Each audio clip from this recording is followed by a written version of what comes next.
All right, good morning, everyone. I'm Martin Wenzel. This is Microsoft Flight Simulator. Welcome back.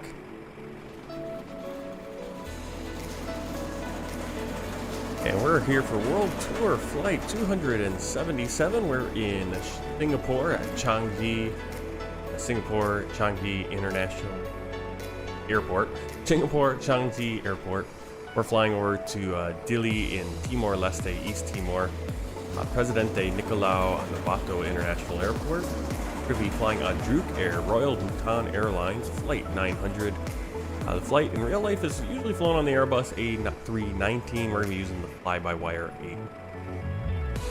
A320 Neo mod.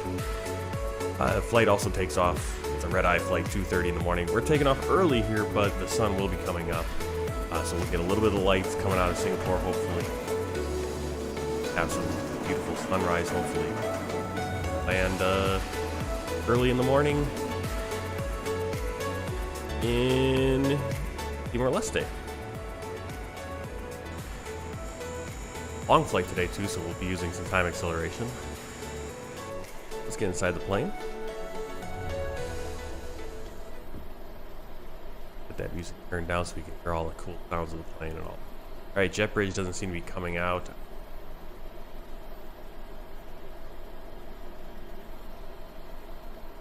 Came in yesterday.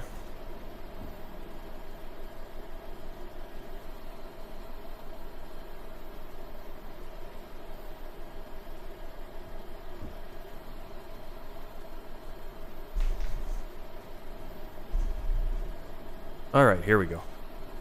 Got to get some of the paperwork put in the right place.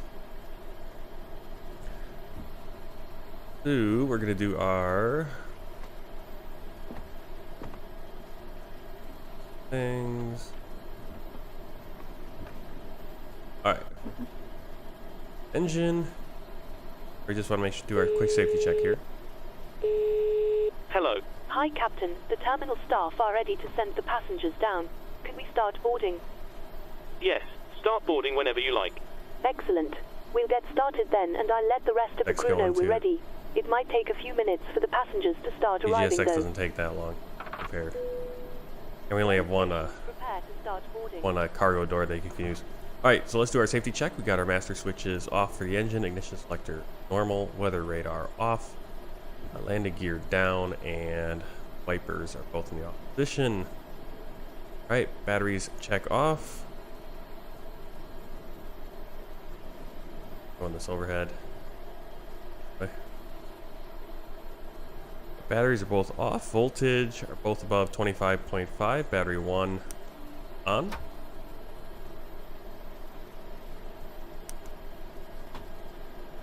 Got some lights. Do have external power. Turn that on. Turn up some lighting. Turn on the dome light.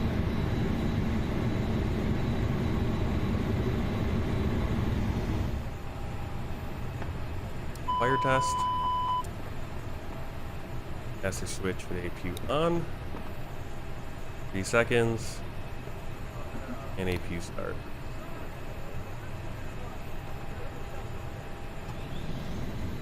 Strobe light auto. Wing light on. Nav logo light on. Vacuum and brake pressure in the green. Flaps.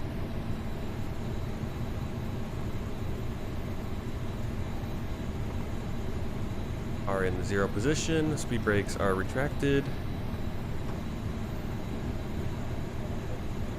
Pro window heat auto.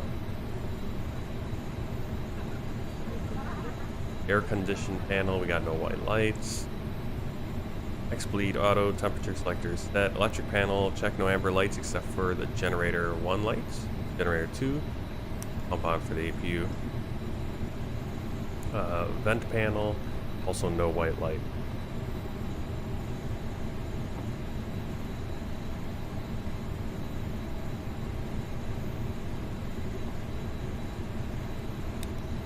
Bleed. Ready to start board. Over here, payload. 129 passenger. Start that boarding process. Name with fuel. 8 minutes of fuel, no big deal there. Ground to cockpit. Go ahead. Hi there, we're now refueling the aircraft and we'll let you know once it's completed. Roger. Alright, so we're doing our overhead panel scan. All white lights off after the fuel pumps. And also crew oxygen supply. Ground control comes on. DVR test.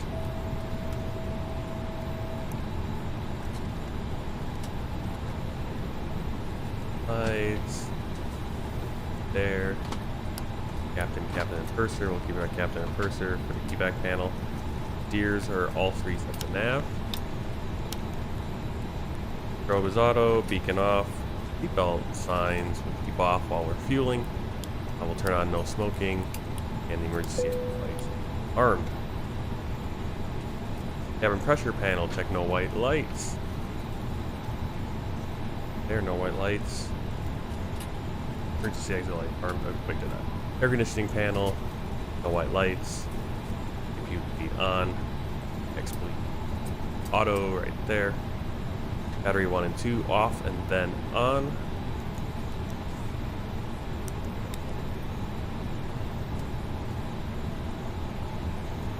Engine 1 and 2, we do the fire tests.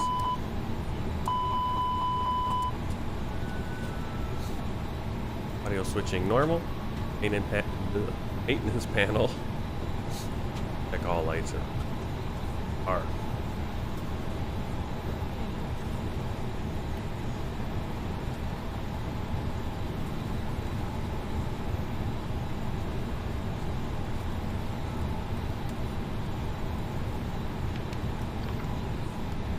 Alright, so radio management panel. RMP is on. Panel is on. Off, it's on. Green nav light is off. Cell light is off. Function that, and then frequencies are set. That it is. Alright, let's go and see FMC.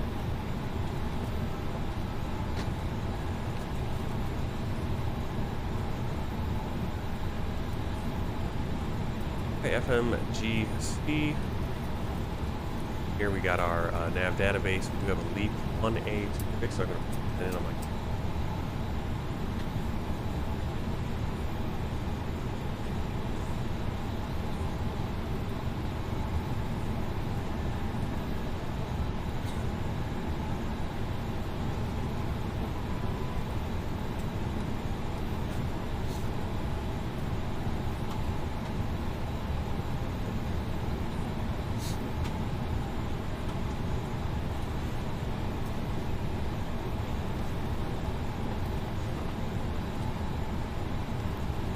Alright.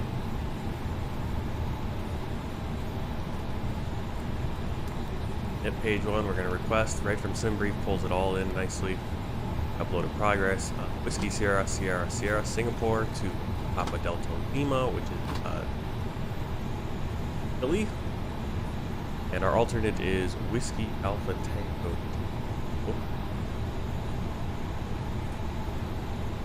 Altari Airport.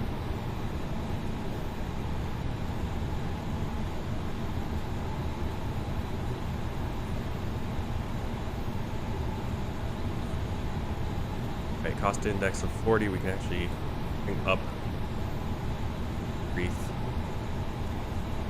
guys. Right, cost index of 40, cruising at flight level 390. Temperature, where that negative 52 comes from, but there's negative 54, top of climb, or within a few temps there. Ground temperature 15, page 2, we have to get that zero fuel rate right here, so it's 50.4.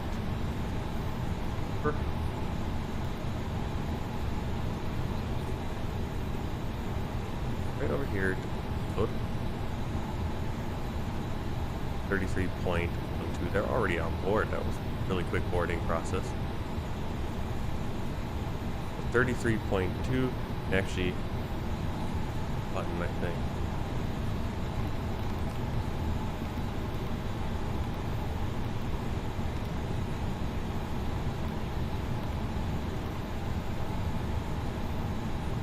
One. 6.4. Still planning. That's 9.1. We actually have 9.9. Fill that all in. Looking for our average wind component, -11. That means we have a headwind of 11 knots. Curves.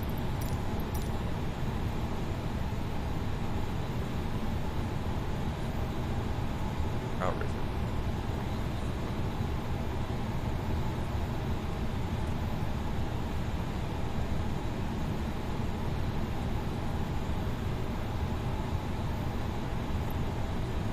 Not gonna mess with any of that. Okay. Go to the flight plan page. Make sure we have all of our waypoints. Kadar, Mike 774, Yong, Luzia, Whiskey 37, Dill, BOR, direct in airport. Our flight clearance. Singapore clearance, World Bhutan 900, gate Bravo 10, request clearance to Nicolau Lobato with information Mike. Royal Bhutan 900, clear to Nicolau Lobato via Admin 3 Bravo, departure, runway 20 center, initial climb 4000, then as filed, squawk 6547. Cleared to Nicolau Lobato via Admin 3 Bravo, departure, runway 20 center, initial climb 4000, then as filed, squawk 6547, World Bhutan 900. Royal Bhutan 900, red back correct, wind ready, contact Singapore ground 127.27. 127.27, World Bhutan 900. 1 second here. It wants us to go 20 center. I think that is 20 center. Now, in real life, there is construction work on that. Obviously, it is operable in the sim, but in real life, it would not be in use. Construction work on it. We'll go with what the sim has. Not a problem.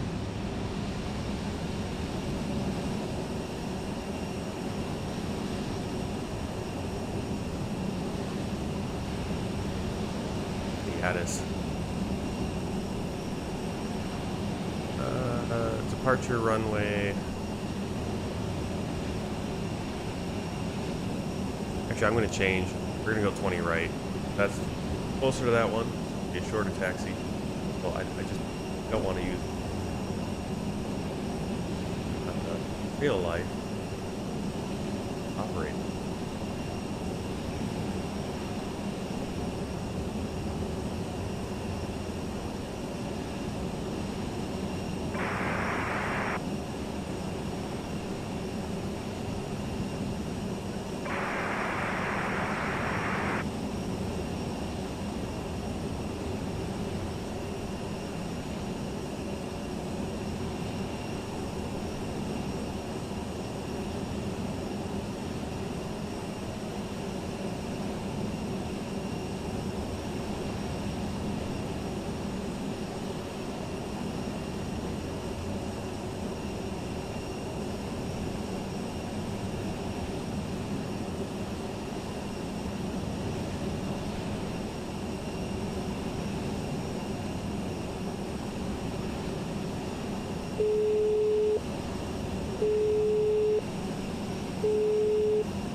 Singapore clearance, World Bhutan 900, gate Bravo 10, request clearance to Nicolau Lobato with information Mike.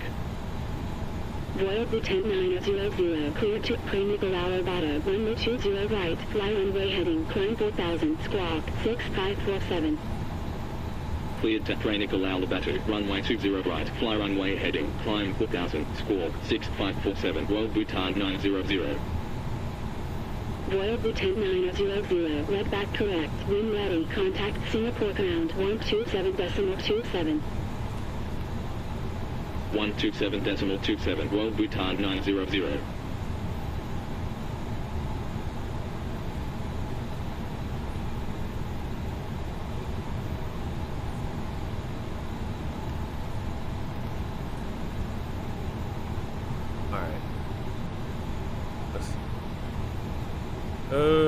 Flight plan is set. Let's double check to make sure that this is working.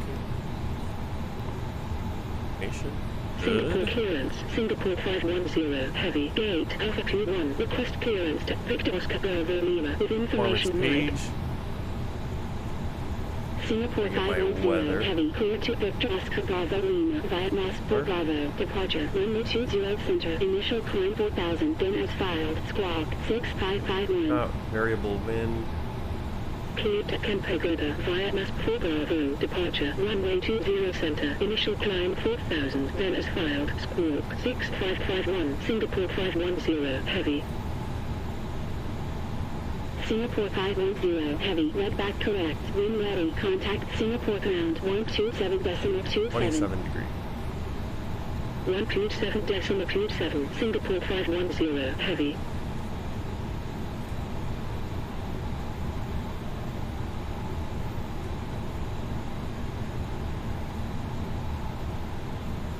Okay, so we're gonna go Toga. D speeds 145. Ground to cockpit. 145. Go ahead. Alright, 146. Loading has been completed. We're sending the load sheet up to you now. We're waiting for you to close up. Once the beacon light is switched on, we'll contact you to begin pushback. Roger.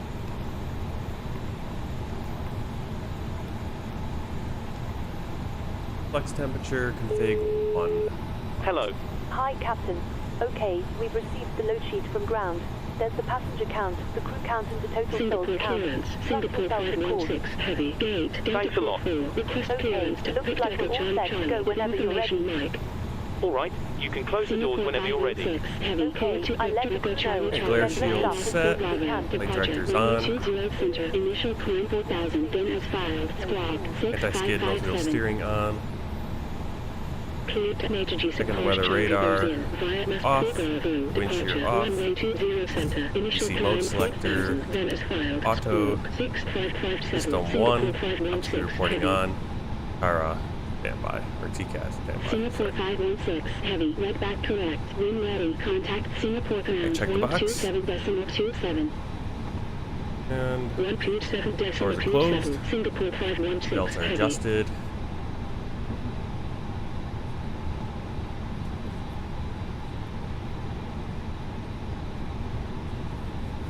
Fuel on board, checked. 10,880. Takeoff data, checked. Internal power.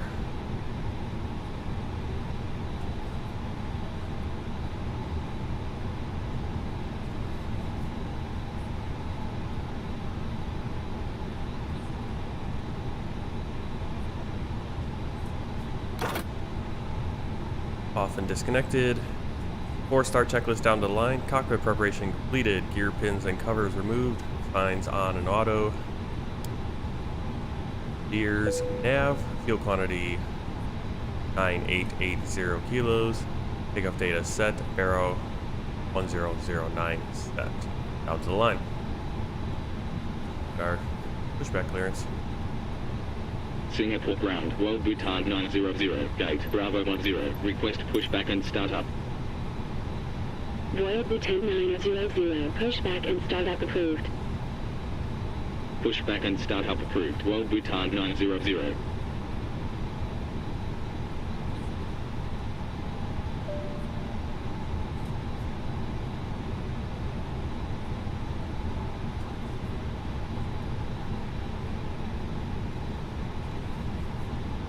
WSSS just a sec.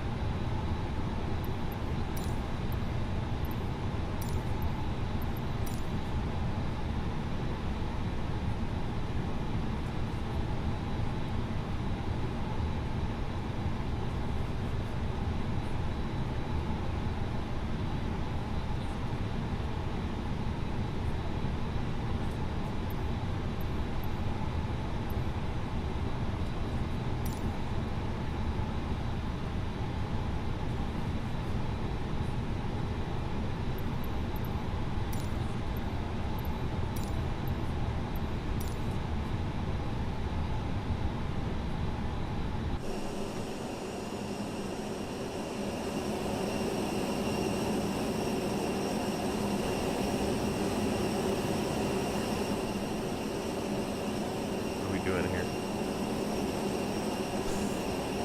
Sex, what are we doing? I think I screwed. Ah, there's two of them. What's going on here? 118.25. We are ready for pushback. 118.25. Singapore 516 heavy. Okay. I kinda screwed up. I'm just not gonna watch that. Wait until that's all. Alright.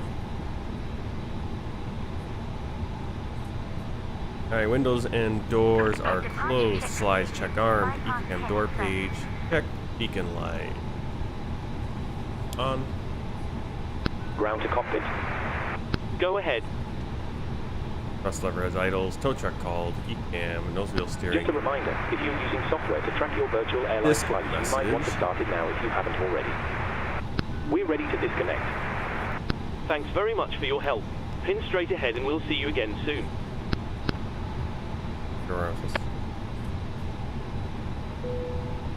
Cabin crew, please set doors to automatic.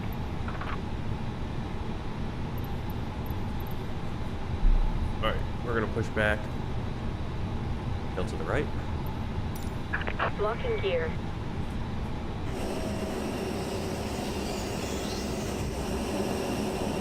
Yeah, we got there's two pushback tugs on top of each other here. So I'm bunking back.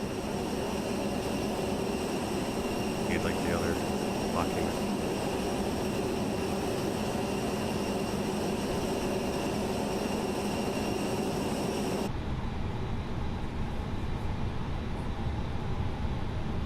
Release parking brakes, please.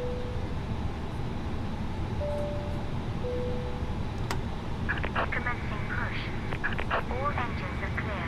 Start at will. Hey. Start checklist below the line. Windows and doors closed. Beacon light on. Thrust levers idles. Parking brake released. 4-star checklist complete. Okay, ignition start. Starting engine 2.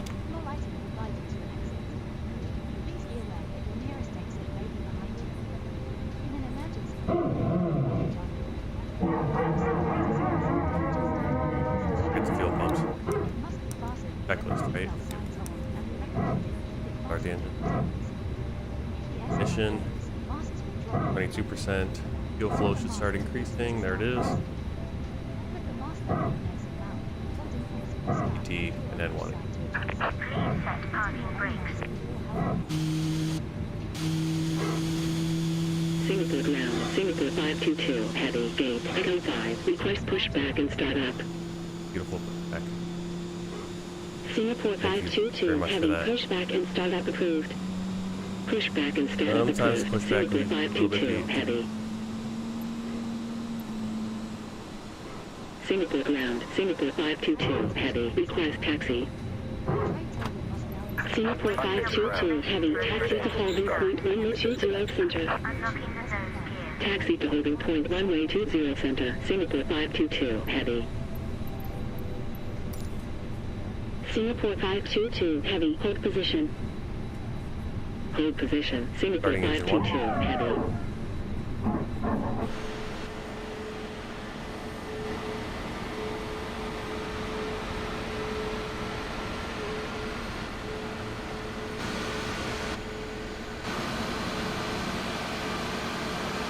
Change status information. Nav 2221. Wind variable at 2 knots. Visibility 10 kilometers or more. Sky condition. Fuel 1,800 feet. Scattered 17,000 feet. Broken 30,000 feet. Temperature 278.24 QNH 1009. Transition altitude 11,000. Transition level. Flight level 1. Switch status to both of my radios.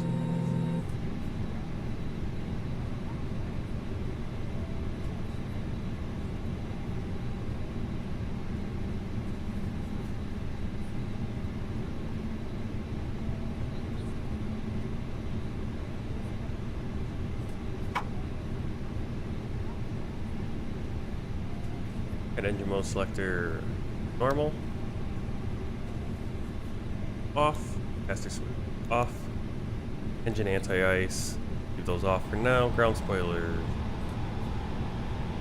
armed, rudder trim 0, flaps 1, pitch trim set, cam upper check no. Okay. After start checklist, anti-ice off, ECAM status checked, pitch trim 0% set, rudder trim 0. After start Singapore checklist. 510, heavy, contact Singapore Tower 118.25. 118.25, Singapore 510, heavy. Flight control check. Pull up, down, neutral, pull right, left, neutral, rudder, right, left, neutral. Hello. Hi, Captain. The cabin is secured for That's takeoff. taxi clearance. Singapore Thanks a lot. World Bhutan Let me know when you're 900. ready to Request take off, taxi. and I'll get the crew seated and secured. I will, no problem. 900, taxi to holding point runway 20 right. Taxi to holding point runway 20 right. World Bhutan 900.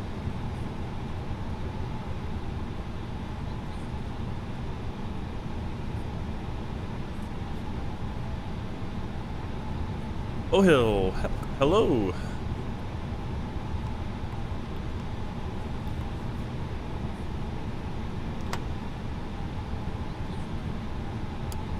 Lights are on. Turn off lights. Seatbelt signs are on. In here because it pushes back very well. We're in taxi out to Whiskey. Didn't give us really instruction. Taxi out to Whiskey. Didn't have any problems with the landing aircraft as they're on Victor 5 here.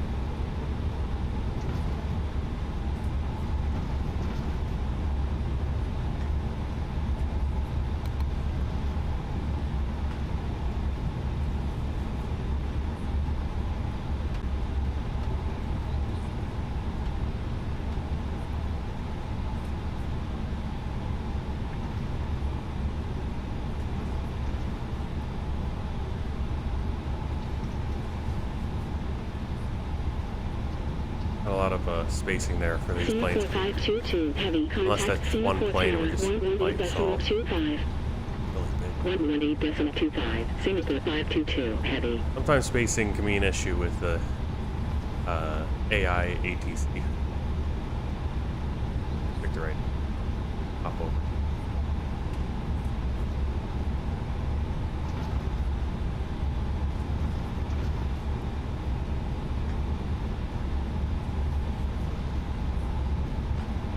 Singapore ground, Singapore 236, heavy, runway vacated. Takeoff config. Has no blue Singapore lights. 236, heavy, taxi to gate, Delta 46. Taxi to gate, Delta 46, Singapore 236, heavy.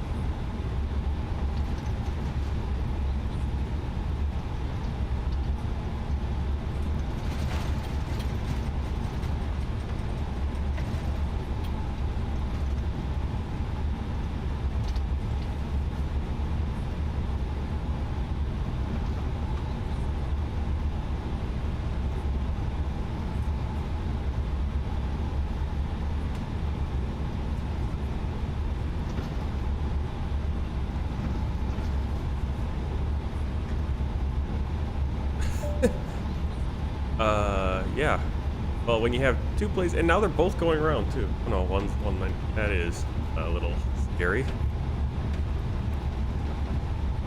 We've had that happen to us though, where they clear us both to land, and it's like, I'm right on the tail of the other plane. I mean, that guy was. They were within like 10 feet of each other on that landing there. So if you didn't see it, there were two planes landing right next to us, like right on top of each other. That's why it kind of looked weird. Feel this one. They're not getting enough clearance here on runway 0 right. I think they're using. Yeah, they're only landing on runway 20. Landing is good. The next guy's gonna have to go around. Well, not very good at spacing.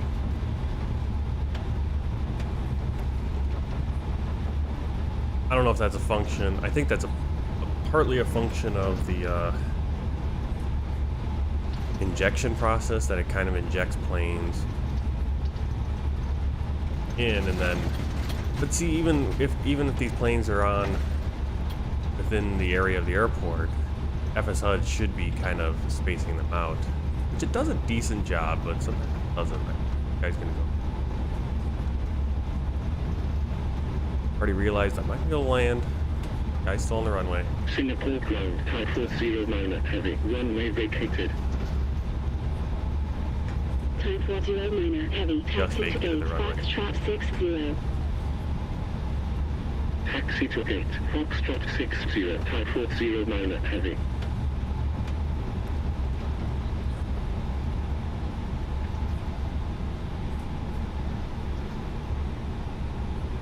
Royal Bhutan 900, contact Singapore Tower 118.25. 118.25, Royal Bhutan 900. Before takeoff checklist down to the line, flight controls checked, flight instruments checked, briefing, confirmed flap setting, config 1F. Got our V speeds V1, 145, VR 146, 152, transition 11,000, flex temp. We're going Toga, no flex temperature. ETC set, ECAM memo, takeoff no blue, down to the line. Ready for departure. Heavy, runway vacated. Singapore Tower, Royal Bhutan 900, runway 20 right, ready for departure. Royal Bhutan 900, line up runway 20 right. Line up runway 20 right, Royal Bhutan 900.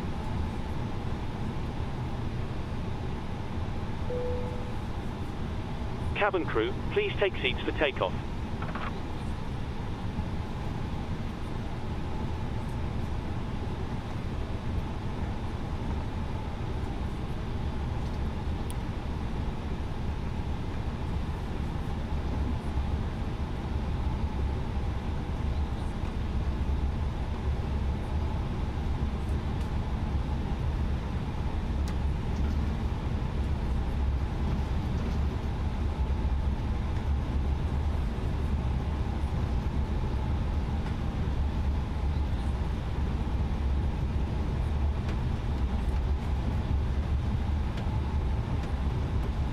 Royal Bhutan 900, wind variable at 2 knots, runway 20 right, cleared for takeoff.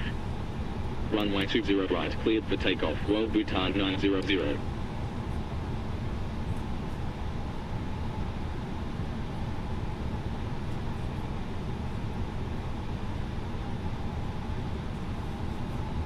Close line, cabin crew advised.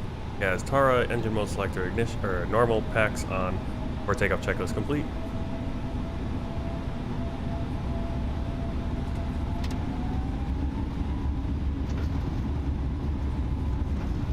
Thrust set, speed alive,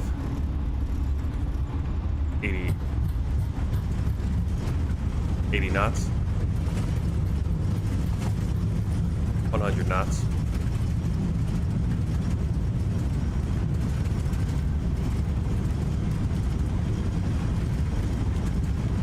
E1, rotate.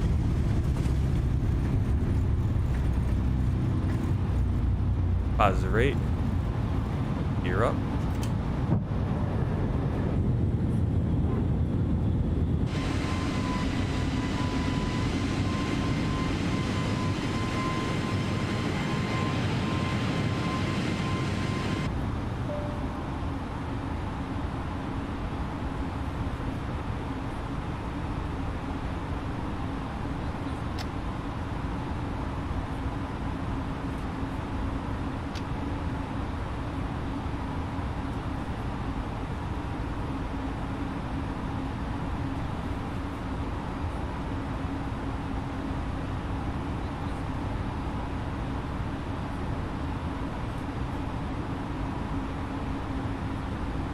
Bhutan 900, contact Singapore departure 132.15.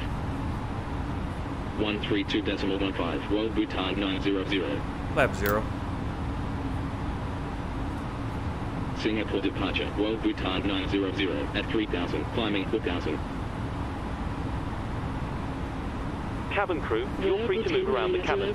Radar contact, turn right heading 290, contact Singapore Center 123.7.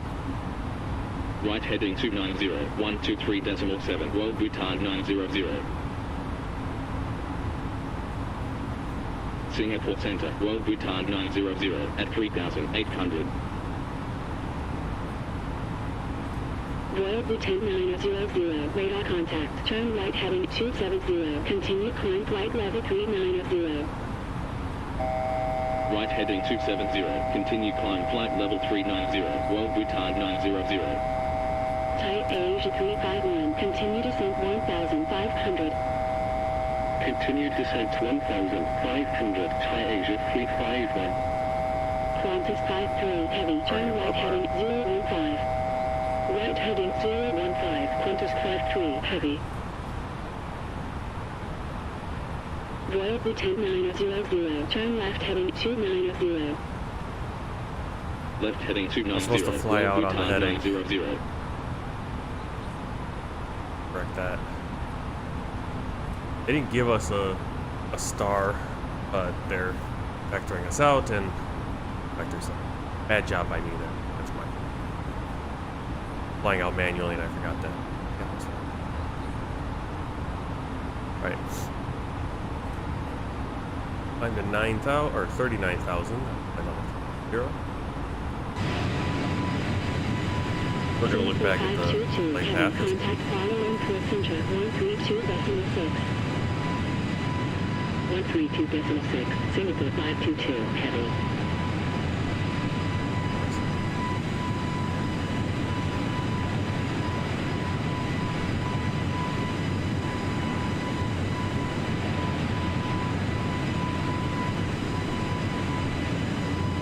Kind of exactly what I wanted on takeoff here. Look at this.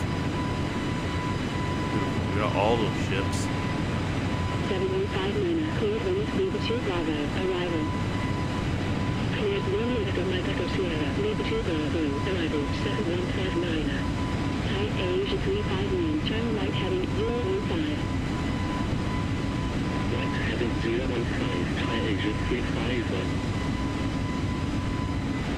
Royal Bhutan 900, proceed direct Basina, then as filed. Proceed direct Basuna, World Bhutan 900.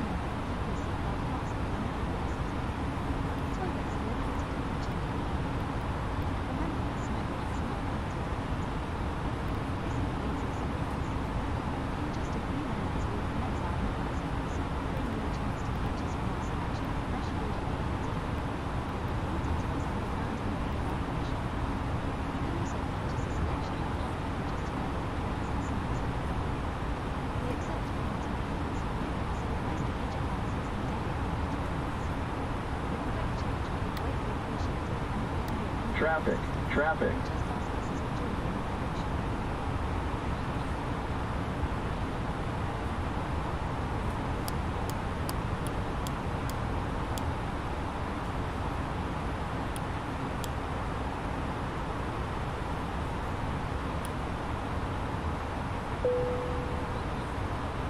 There. Under pressure. Ladies and gentlemen, the captain has Have to turned take off off. the sign. Checklist down to the line. Landing gear up. Flaps retracted. Packs on. Down to the line. Below the line. Barrel ref. Standard set. Checklist complete.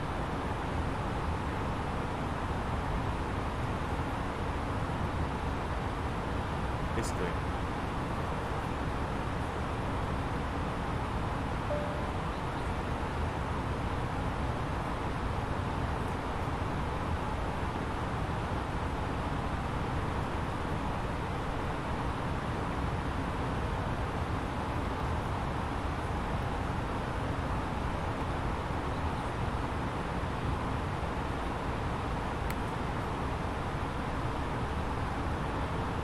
basically they had us go out on the, and it looks like they wanted us to go on the Admit 3 Foxtrot Archer. Give us on our clearance. Vectored us out to it.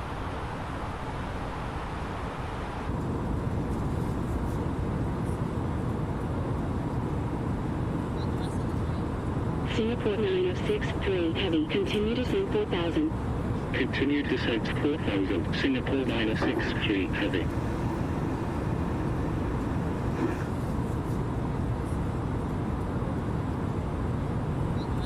Sim rate 1.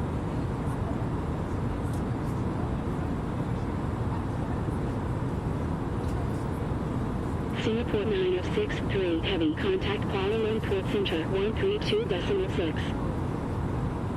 132.6, Singapore 9063 heavy. Qantas 53 heavy, contact Singapore approach 126.3. 126.3, Qantas 53 heavy.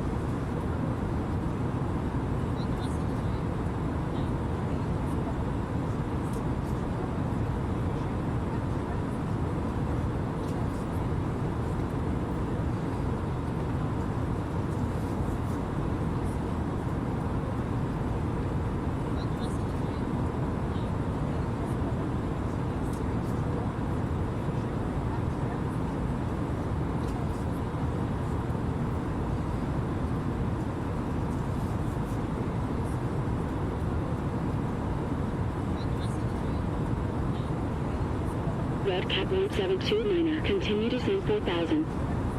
Continued descent 4000, Red Cap 1729.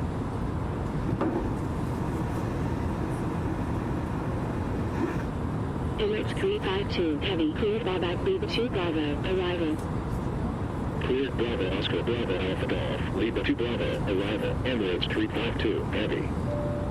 Malaysian 124, proceed direct Salax.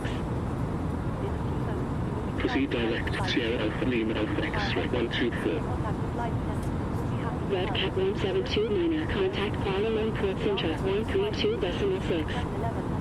132.6, Red Cap 1729.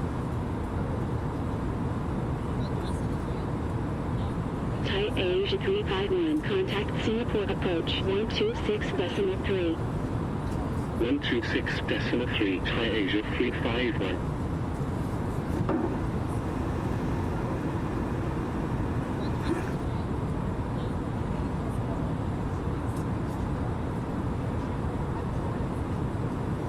Singapore Center, Cathay 944, heavy, at flight level 260, descending 7000.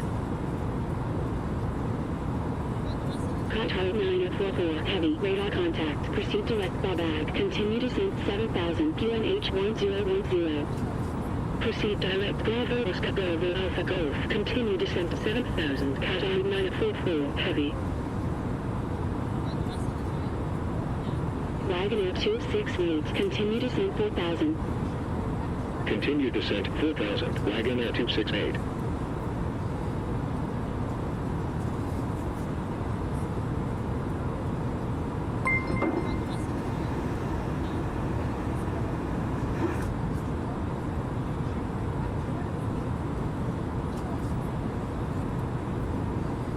Wagonair 268, contact Kuala Lumpur Center 132.6. 132.6, Wagonair 268.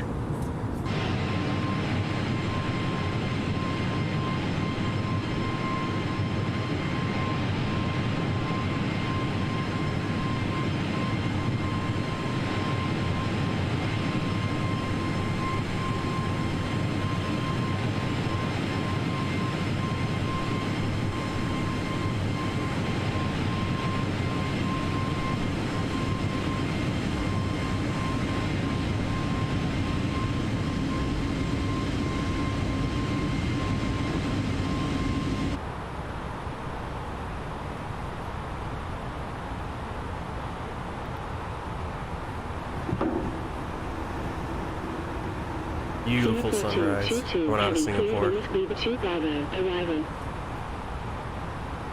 Clear Lima Lima 2 Bravo, arrival, Singapore 222, heavy.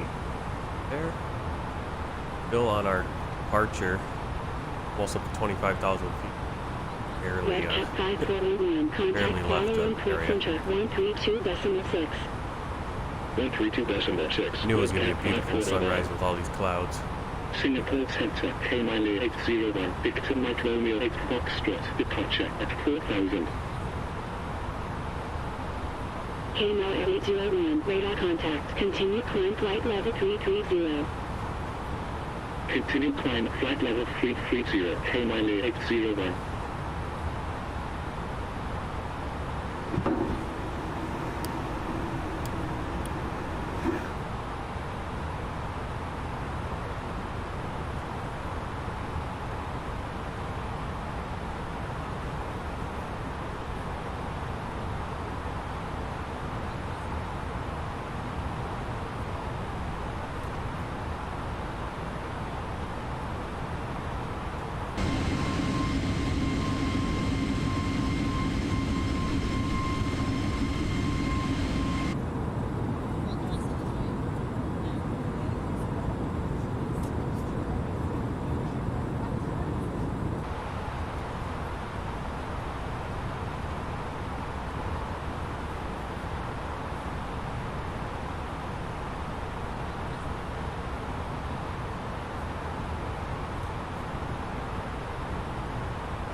Malaysia 124, contact Kuala Lumpur Center 132.6.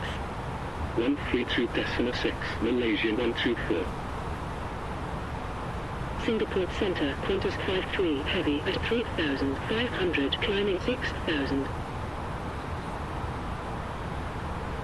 Qantas 53, heavy, radar contact, fly heading 200, continue climb flight level 120. Fly heading 200, continue climb flight level 120, Qantas 53, heavy. Petite 7159, continue descent 4,000. Continue descent 4,000, Petite 7159. Qatar 944, heavy, cleared Babak Lima 2 Bravo, arrival. Cleared Babak Lima 2 Bravo, arrival, Qatar 944, heavy. Qantas 53, heavy, expect ILS, approach, runway 20 right. Expect ILS, approach, runway 20 right, Qantas 53, heavy. Petite 7159, contact Kuala Lumpur Center 132.6. 132.6, Petite 7159. Qantas 53, heavy, descend 5,000, QNH 1010. Descend 5,000, Qantas 53, heavy. Singapore Center, iFlight 1014, Mast 4 Bravo, departure at 3,800. iFlight 1014, radar contact, continue climb flight level 330. Continue climb flight level 330, iFlight 1014.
Emirates 352 Heavy, continue descent 4000. Continue descent 4000, Emirates 352, Heavy. Singapore Center, Thai Asia 351 at 3500, final 6000. Thai Asia 351, radar contact, fly heading 200, continue climb flight level 120. Fly heading 200, continue climb flight level 120, Thai Asia 351. Singapore Center, red cap 172 minor at 3900, final 6000. Emirates 352, heavy, contact Kuala Lumpur Center 132.6. 132.6, Emirates 352, heavy. Thai Asia 351, expect ILS, approach, runway 20 right. Expect ILS, approach, runway 20 right, Thai Asia 351. Red cap 172 minor, radar contact, fly heading 200, continue climb flight level 120. Fly heading 200, continue climb flight level 120, red cap 172 minor. Thai Asia 351, descend 5000, QNH 1010. Descend 5000, Thai Asia 351. Red cap 172 minor, expect ILS, approach, runway 20 right. Expect ILS, approach, runway 20 right, red cap 172 minor. Qantas 53, heavy, continue descent 1500. Continue descent 1500, Qantas 53, heavy. Red cap 172 minor, descend 5000, QNH 1010.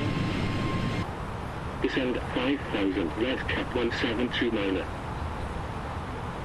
KML 801, contact Kuala Lumpur Center 132.6. Yep, so we're on Drukair, Royal Bhutan Airlines. 132. We're going to do 2 flights on this world tour in this one. This is kind of the strange one because Singapore to Timor-Leste, nowhere near Bhutan. Yet this is the flight, the only flight I could find that flies from Singapore over to Timor-Leste to Dili. Was Royal Bhutan Air, Royal Bhutan. Now this is the flight, this is the plane we will Proceed direct LAVAX, Royal Bhutan. flight will be flying into Pero, I believe.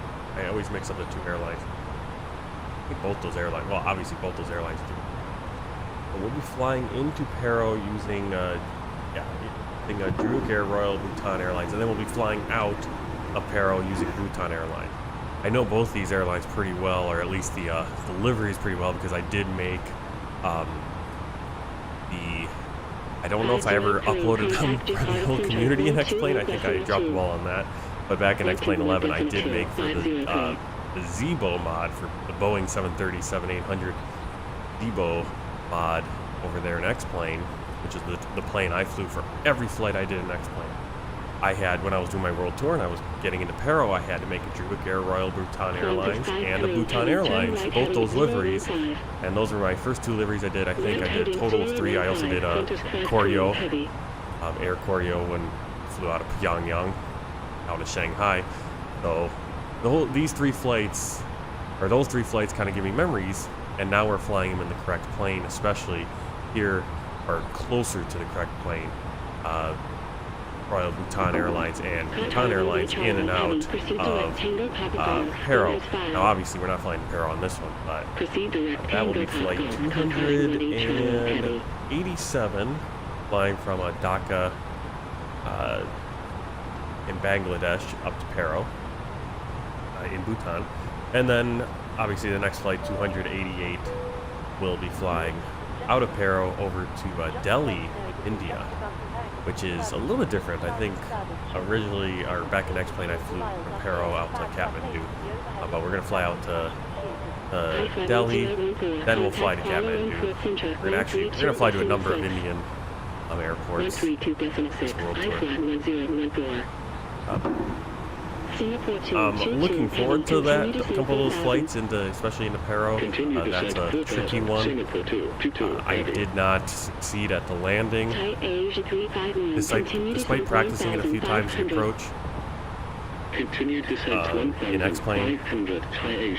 But I'm definitely going to try to do a little practice on the approach, and hopefully not overshoot that last turn. That's what it was. I overshot, ended up a little bit too far to the right on the short final. You make a turn right before the runway. You're probably like maybe 200 feet up, and you make that final left turn, and I just overshot the turn and ended up too far to the right, overcorrected. You know, obviously should have just gone around, but I overcorrected and kind of nailed the left wing at first, and I cartwheeled or whatever I did back there next plane.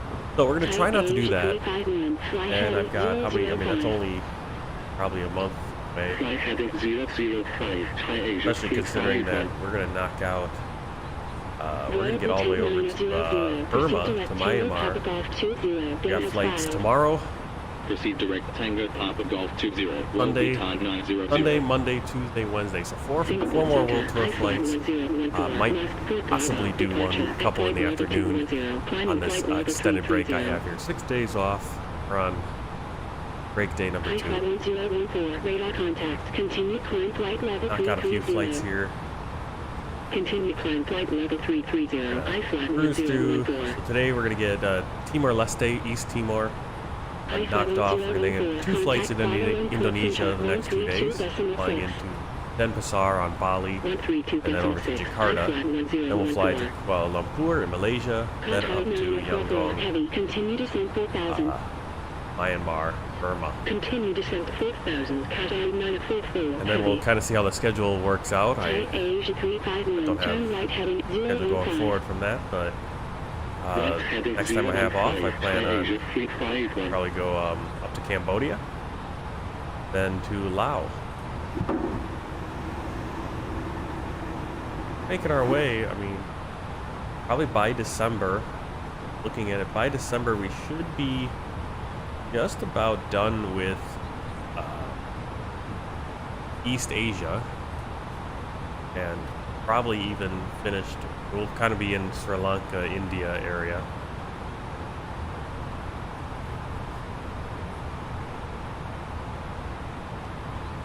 I'm just kind of looking at interesting flight patterns here. We're going to fly into India, we're going to then fly over to Kathmandu, then we're going to fly back to India, then to Sri Lanka, then to the Maldives, then to India, then back to Sri Lanka, and then we'll fly out to Pakistan. So kind of bouncing back and forth. We're going to also have another flight into China. Unless anything changes in the meantime, you'll next hear from me around the time we start our descent, so I'll leave you in the hands of our excellent cabin crew.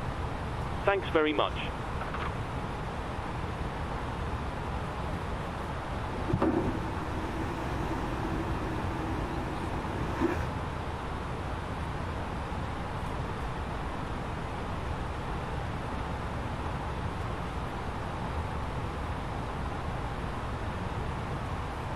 Alright, just about our cruise. The sun is quickly rising into the sky and kind of left behind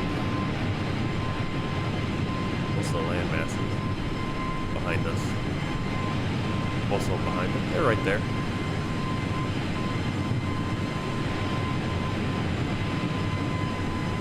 Actually, yeah.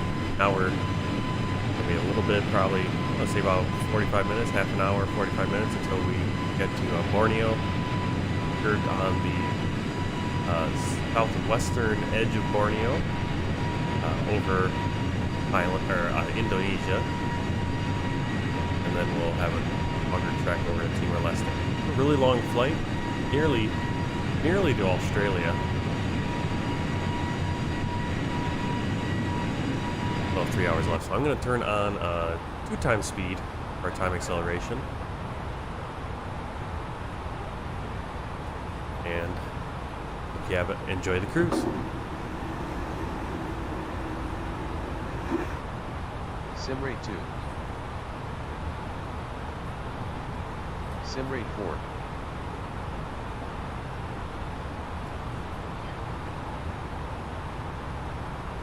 Oh, okay, I didn't think we could go sim rate 4 in the fly-by-wire. I guess they've updated it and it now works. Kind of see that clock burning away.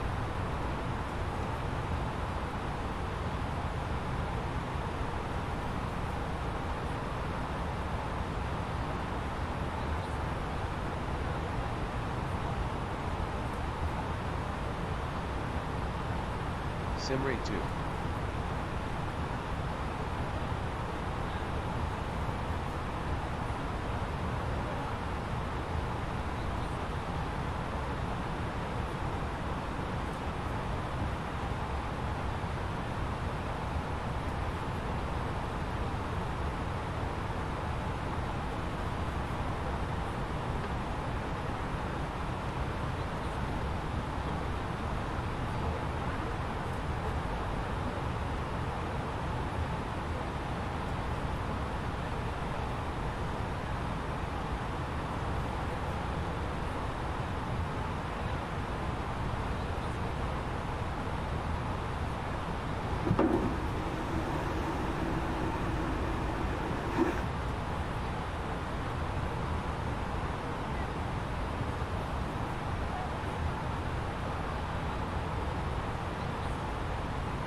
About to serve our breakfast and lunch menu. Please make sure the tray table is in the down position. Clear any items to the aisle. Thank you.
Sim rate 4.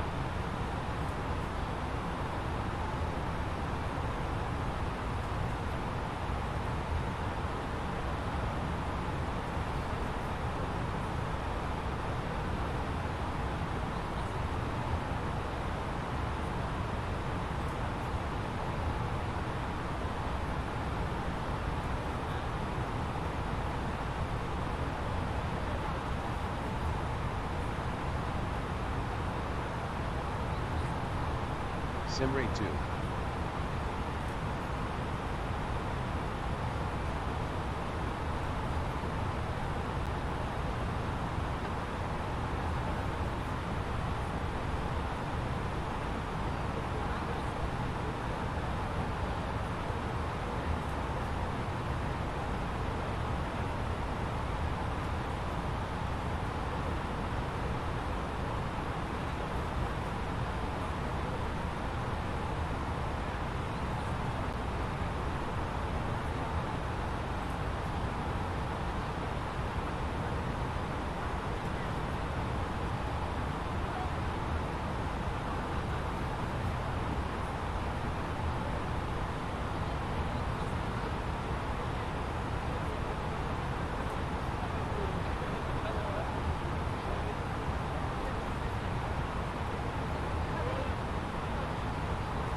Hello. Hi, Captain.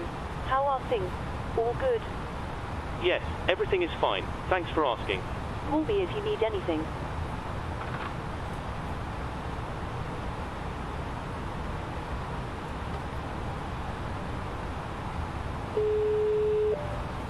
Hello. Hi, Captain. Sorry to bother you. Would you like something to eat? No, thank you. No problem. Do give me a call if you change your mind, though.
Hello. Hi, Captain.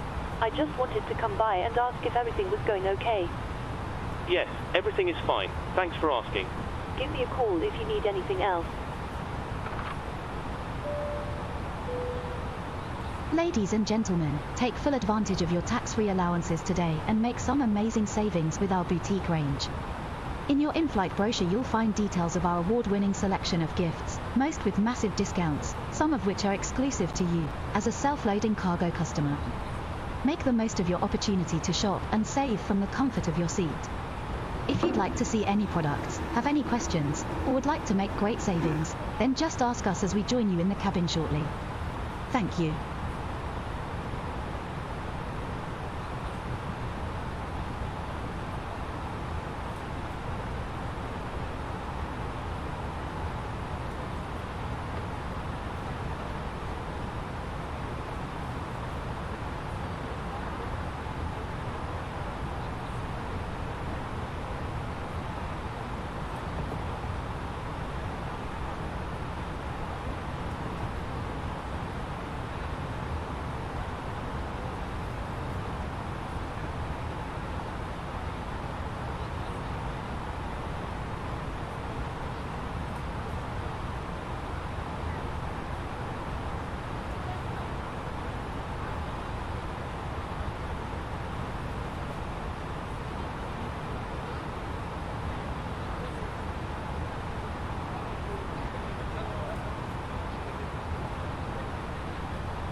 Alright, we still have an hour and 8 minutes or so sim time. Remember, we're going at double touch speed, so that'll probably be 40 minutes, 35 minutes till our top of descent.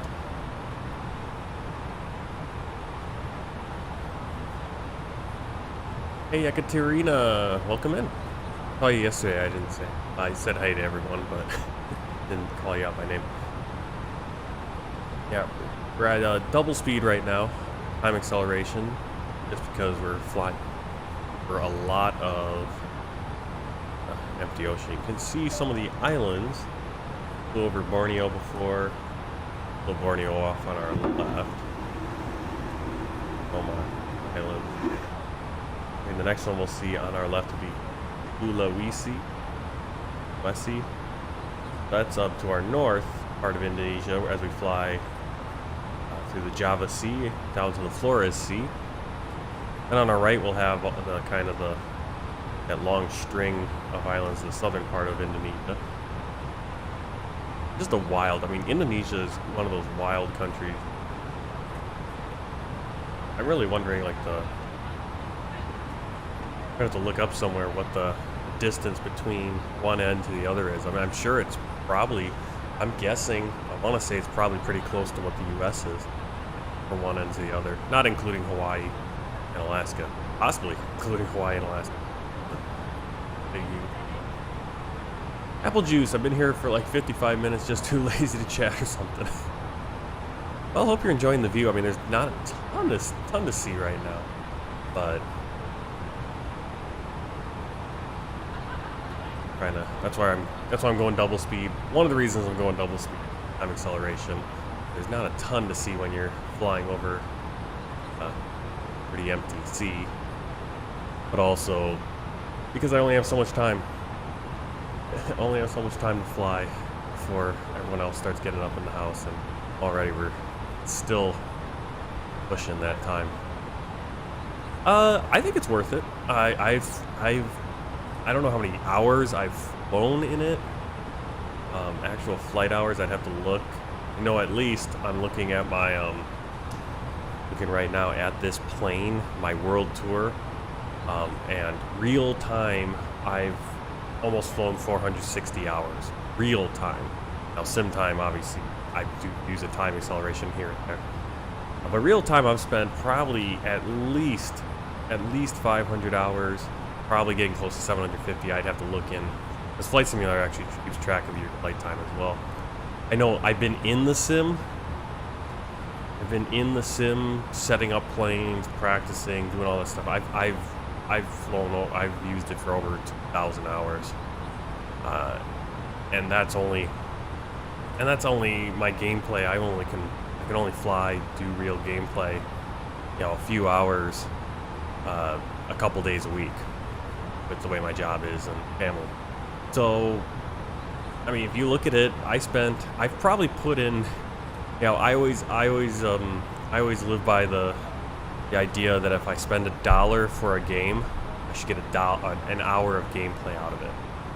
Now I spent like $120. I got the premium deluxe version of Microsoft Flight Simulator, so I spent I think $120 on it. Well, I've far exceeded that. Just in flight time, I've got more than what I spent on Flight Simulator itself. Now I also have bought planes. I've bought scenery editions like the trees.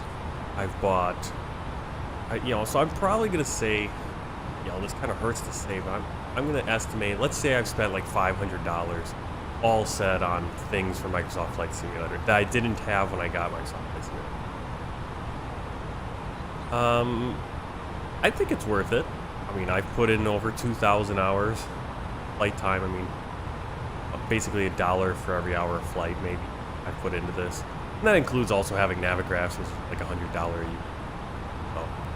So, you don't need to have all that extra stuff. I mean, you could spend, I think, to get the Premium Deluxe, it's probably still $100. You don't even need the Premium Deluxe, really. I mean, but yeah, I'd say it's worth it. I'd hold out, though, if you're thinking about Microsoft Flight Simulator and you can wait. I'd potentially just wait until Microsoft Flight Simulator 2024 comes out this next year. We're gonna have a lot of new stuff, and you know, it's the next version of the game. So if you can wait, I'd say wait. And yeah, definitely if you want to get into flight simming, it is a great. It's got the largest community. The other two flight sims, the other two big flight sims, paid flight sims, and that are really detailed are Prepared 3D and X-Plane. I think they're on X-Plane 12 now, and I had X-Plane 11 before because it was the most up-to-date, it was the most recent one sim that had come out, because Microsoft Flight Simulator hadn't come out in many years. As far as visuals, you can see what the visuals look like here. The visuals, I think, in Microsoft Flight Simulator are the best. There are some things that I think X-Plane did better, namely at airports, like the lines on the ground and stuff. For some reason, I still have issues with Microsoft Flight Simulator, but that's my settings. So if you have a beast of a computer and you can like max out all your settings, it's going to look insanely great. But I have I can't go back to X-Plane anymore, because with Microsoft Flight Simulator, it pulls in all the land data from Bing. And so you see, like when you're flying over US or Europe or most places in the world, you're seeing satellite imagery, and it's just being pumped in your computer using the internet. With X-Plane, I always had to pull in the satellite imagery. I had to do that all manually before a flight, and it was very time consuming. Now I can just jump in and fly, and everything looks really good. So yeah, it's worth it. Again, you can spend anywhere between $50 to a couple $1,000s on flight simming. Yeah, Mika knows what I'm talking about. Ortho 4 XP days, yep. Now there are some times I wish I could do some Ortho 4 XP here in Microsoft Flight Simulator. I wish there was. I don't know if there is a tool for that. There are some places like in China where I would like to do that, because I got that map replacement where it pulls in. It'll try to use Google instead, or you know, and you can pay. You can have a paid version of that, which actually works a little bit better, I guess. But I'm not going to pay for it. But I've run into trouble in. Well, we kept running into issues with that flight into Shanghai. Sim kept crashing. I don't know if it was because of the map replacement, or if it was because I was using Alpha India Group traffic. You know, and I didn't test with either one off to see if it would work again. I was tired of trying to fly that same flight over and over again. So maybe I'll go back and try that again. But that'd be really cool to have some areas where it's like, okay, the Bing imagery isn't that great. Let me just go in, download the imagery, put it in, boom, there it is. Because when I flew over China back in X-Plane, I had that imagery from Ortho 4 XP, and it looked amazing. It looked really good where I had it, because I had the latest stuff. And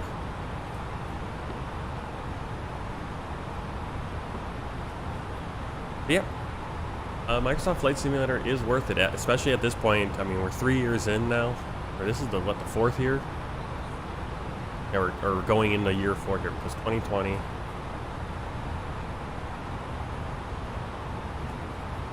Yeah, so we're going into the 4th year of Microsoft Flight Simulator 20. Came out, I believe, August 2020? July or August 2020.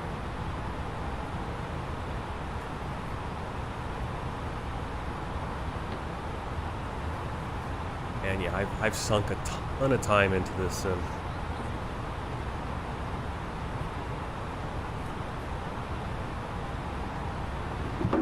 My plan was with this, I have these 6 days off, so I'm on my second day off here of my 6 in a row.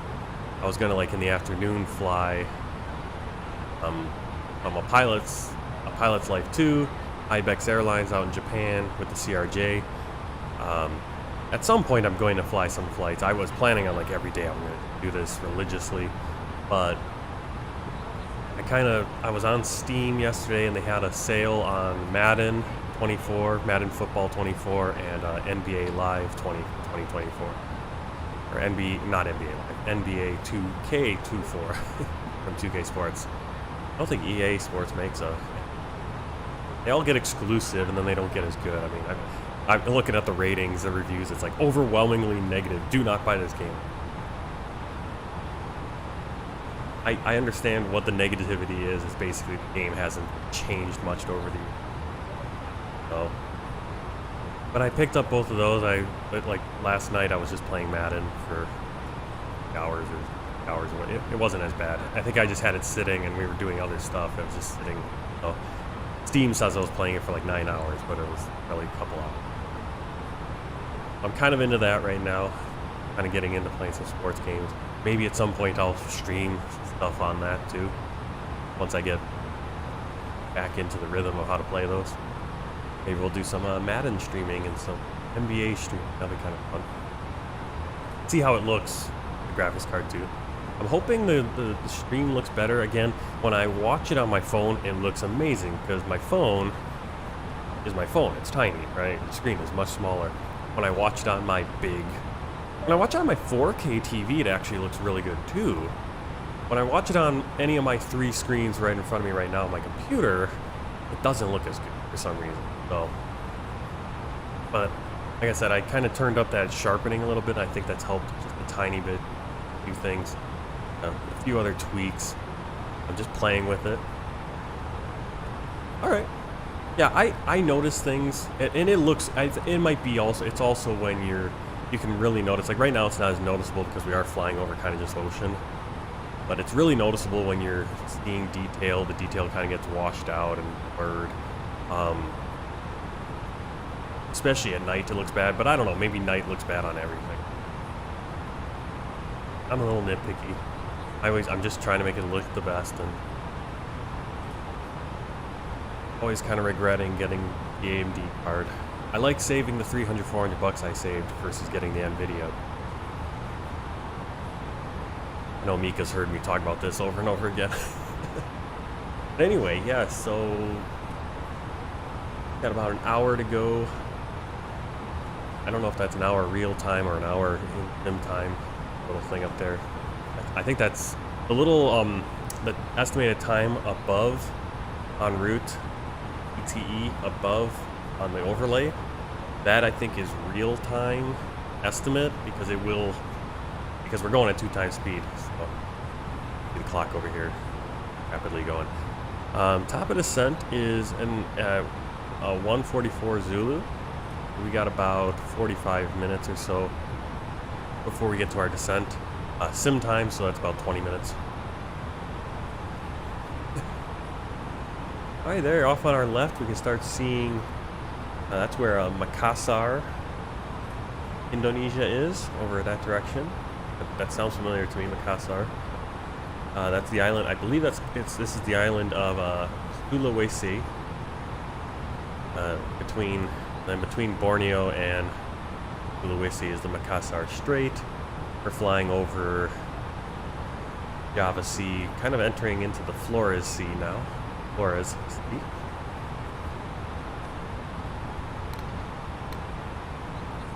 Why am I weather radar? I know the weather radar kind of works in this plane now, but it wasn't showing up earlier when we had those clouds. Let's see if it does as it comes. Now, I think when I flew in to East Timor-Leste back in X-Plane a few years ago, probably, it would have to be in 2019 or early 2020, before Flight Simulator came out. That was right when that volcano, I think that was right when that volcano had erupted. I literally was flying like the same day that volcano erupted. And I think I even saw the volcano in X-Plane kind of, modeled.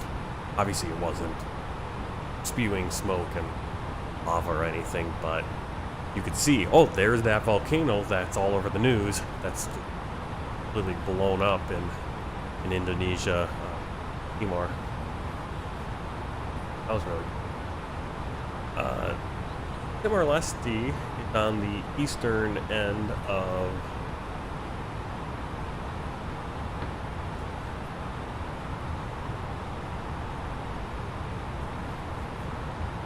yeah, Indonesia likes to share a bunch of places. I think Timor-Leste also has an exclave. on the same island. So there's a chunk of Timor-Leste, and then there's a little chunk just off on the other part of the island that's why my fan is really hot up here now. And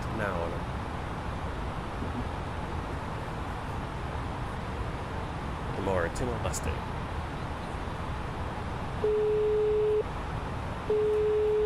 Hello. Hi, Captain. Just checking to see if everything is okay. Yes, everything is fine. Thanks for asking. Just give me a buzz if you need anything.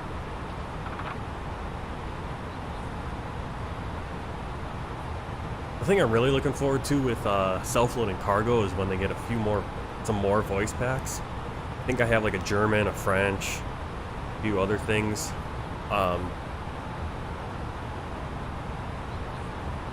It would be really cool to have them for all, especially to have like dual language. So once we get to a flight, I'm gonna have to pay attention, remember that when we get to a flight where it's like, oh wait, here I'm gonna have the default English or American, and then I'm also gonna have the flight attendants have that second language. Apple Juice, that is self-loading cargo. Let me see if I have.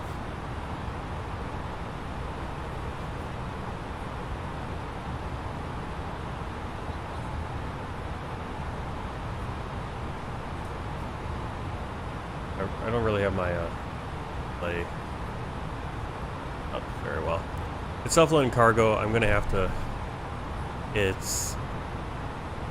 I don't have it showing because I'm not showing my whole display and don't have it set up properly right now. To show my whole display, I'm messing up the way the stream looks. But it's called self-loading cargo. It's a kind of a passenger simulation add-on that you can buy. That's what I mean. Microsoft Flight Simulator or any simulator, there's all these extra programs you can buy. Some of them are free, some are pay. There's self-loading cargo and PackX are the two big ones, which add in kind of like a passenger experience where you can, have there's announcements. You'll notice in the background if you really pay attention, you'll hear like flushing going on when passengers are flushing their toilets. Things. It adds in those kind of things. It also will track your flight and judge how good the flight was, how you interacted with passengers, how good your landing was. So there's little extra things. Again, not necessary to flight simming, but it's that extra thing. I bought self-loading cargo. I also bought PackX back when I was playing X-Plane. Self-loading cargo got a huge update after 3 years of almost just being dormant. Finally a huge update a few months ago, so that's why I'm using it again. But yeah, it adds in announcements, interaction with the flight crew. Okay, I need to try to, let me try to this. We'll do it like this. Not a big, might not look a little funky. There you go. So I'm showing the display. You can see how it's kind of on my whole widescreen right now. And go to 1 time speed because it doesn't work with time acceleration. You can't interact with that at least. Sim rate 1. Up there in the corner, this is a FS HUD ATC for your air traffic control. Here's the toilet. So here's all kinds of different stuff like our flight information, where we're flying, our block time so far. Nice thing is it does, if you are using time acceleration, it goes off the sim time, so you can do time acceleration, you can actually see how long your flight actually was, and we'll keep track of that. So we've been flying for 2 hours and 50 minutes. We've only been in the air real time probably an hour and a half, I think. That's nice. Various little summary issues, ground tech report, medical issues. I don't think there's any medical issues yet. That's going to come next update. Knows what the cabin crew is doing. They're going to play movie. Control the seatbelt. Now I think this works. Some planes, this will automatically just go with whatever your switch is.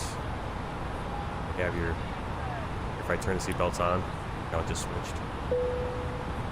I think if I go over here, it definitely works on, I think, Microsoft, like Azobo planes, like planes that are default or based on the default for the sim work, but I think it works with the PMDG plane as well. It doesn't work with the Aerosoft CRJ though. Here it's got all your in-flight service management, and what you do, like when you set up the flight, you can also set up how many like meal services and how much food there is, because there have been times I've had long flights where I've run out of food, I've run out of drinks, and there's still like 4 hours to go on the flight. It's dreadful. You can see right here, no more food and no more duty free. Looks like there's still, that's really weird that the drinks scheduled in 2 hours, 1 of 3. They haven't even done a drink. Alcohol. Here. I can like manually do that. And so let's check our passengers. So here's the passengers. Yekaterina just got a mobile flight sim preparing for my flight. So here's like a map of the plane, all the passengers in their seats. You can click on passengers, see their name, versus in 6E business, flight negative, they're tired, you can just all kinds of stuff, interacting with the crew. Then there's a little, like their satisfaction levels, kind of get an overview of that, anxiety level, health, boredom, thirst, one I'm kind of interested in, because they haven't had the drink service yet, it looks like. Hunger, who needs a toilet. Toilets are actually working. I think the first flight I did with this, since when the update came out, none of the toilets worked. They were all broken. So the whole flight, everyone was just desperate for the toilet, and they couldn't use the toilets because they were all blocked up. Here we got someone in the toilet right now. Their needs should be going away. Glad to have been able to use the toilet. Other people are drunk. Who's eating? Who's drinking alcohol currently? Who's sleeping? And those light greenies. Who's using the Wi-Fi? Watching the movie? Who's awaiting attention from the flight attendants? If it's a black dot on some of these, that means they don't have their seatbelt on. If they are filled in, it means they do have their seatbelt on. Lots of information. You can even, sit down as a passenger. Let's click on this passenger, Faith Herrera, 64, a male, 64, and we can, okay, I can't interact with services. But like here, I can request a drink.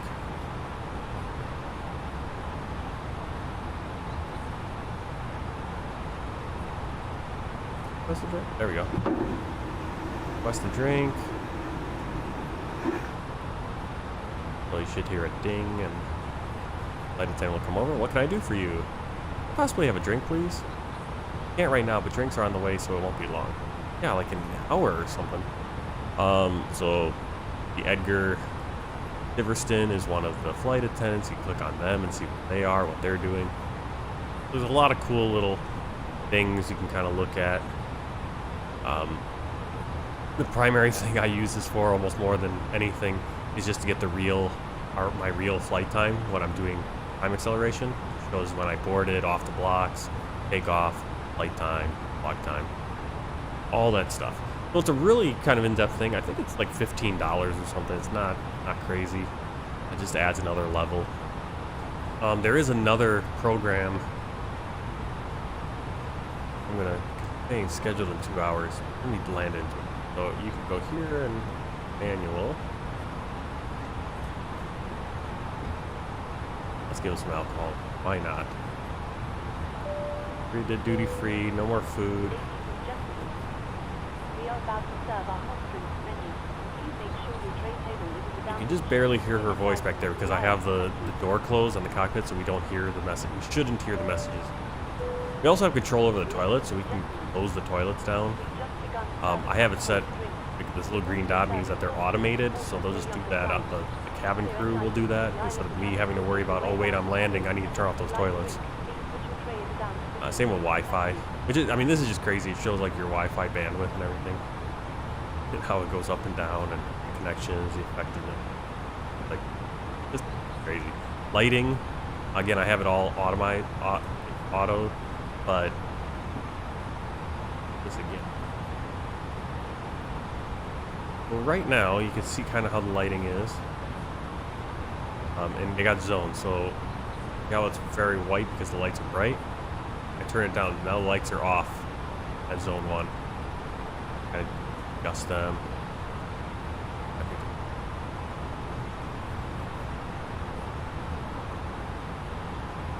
Not sure we really need lights.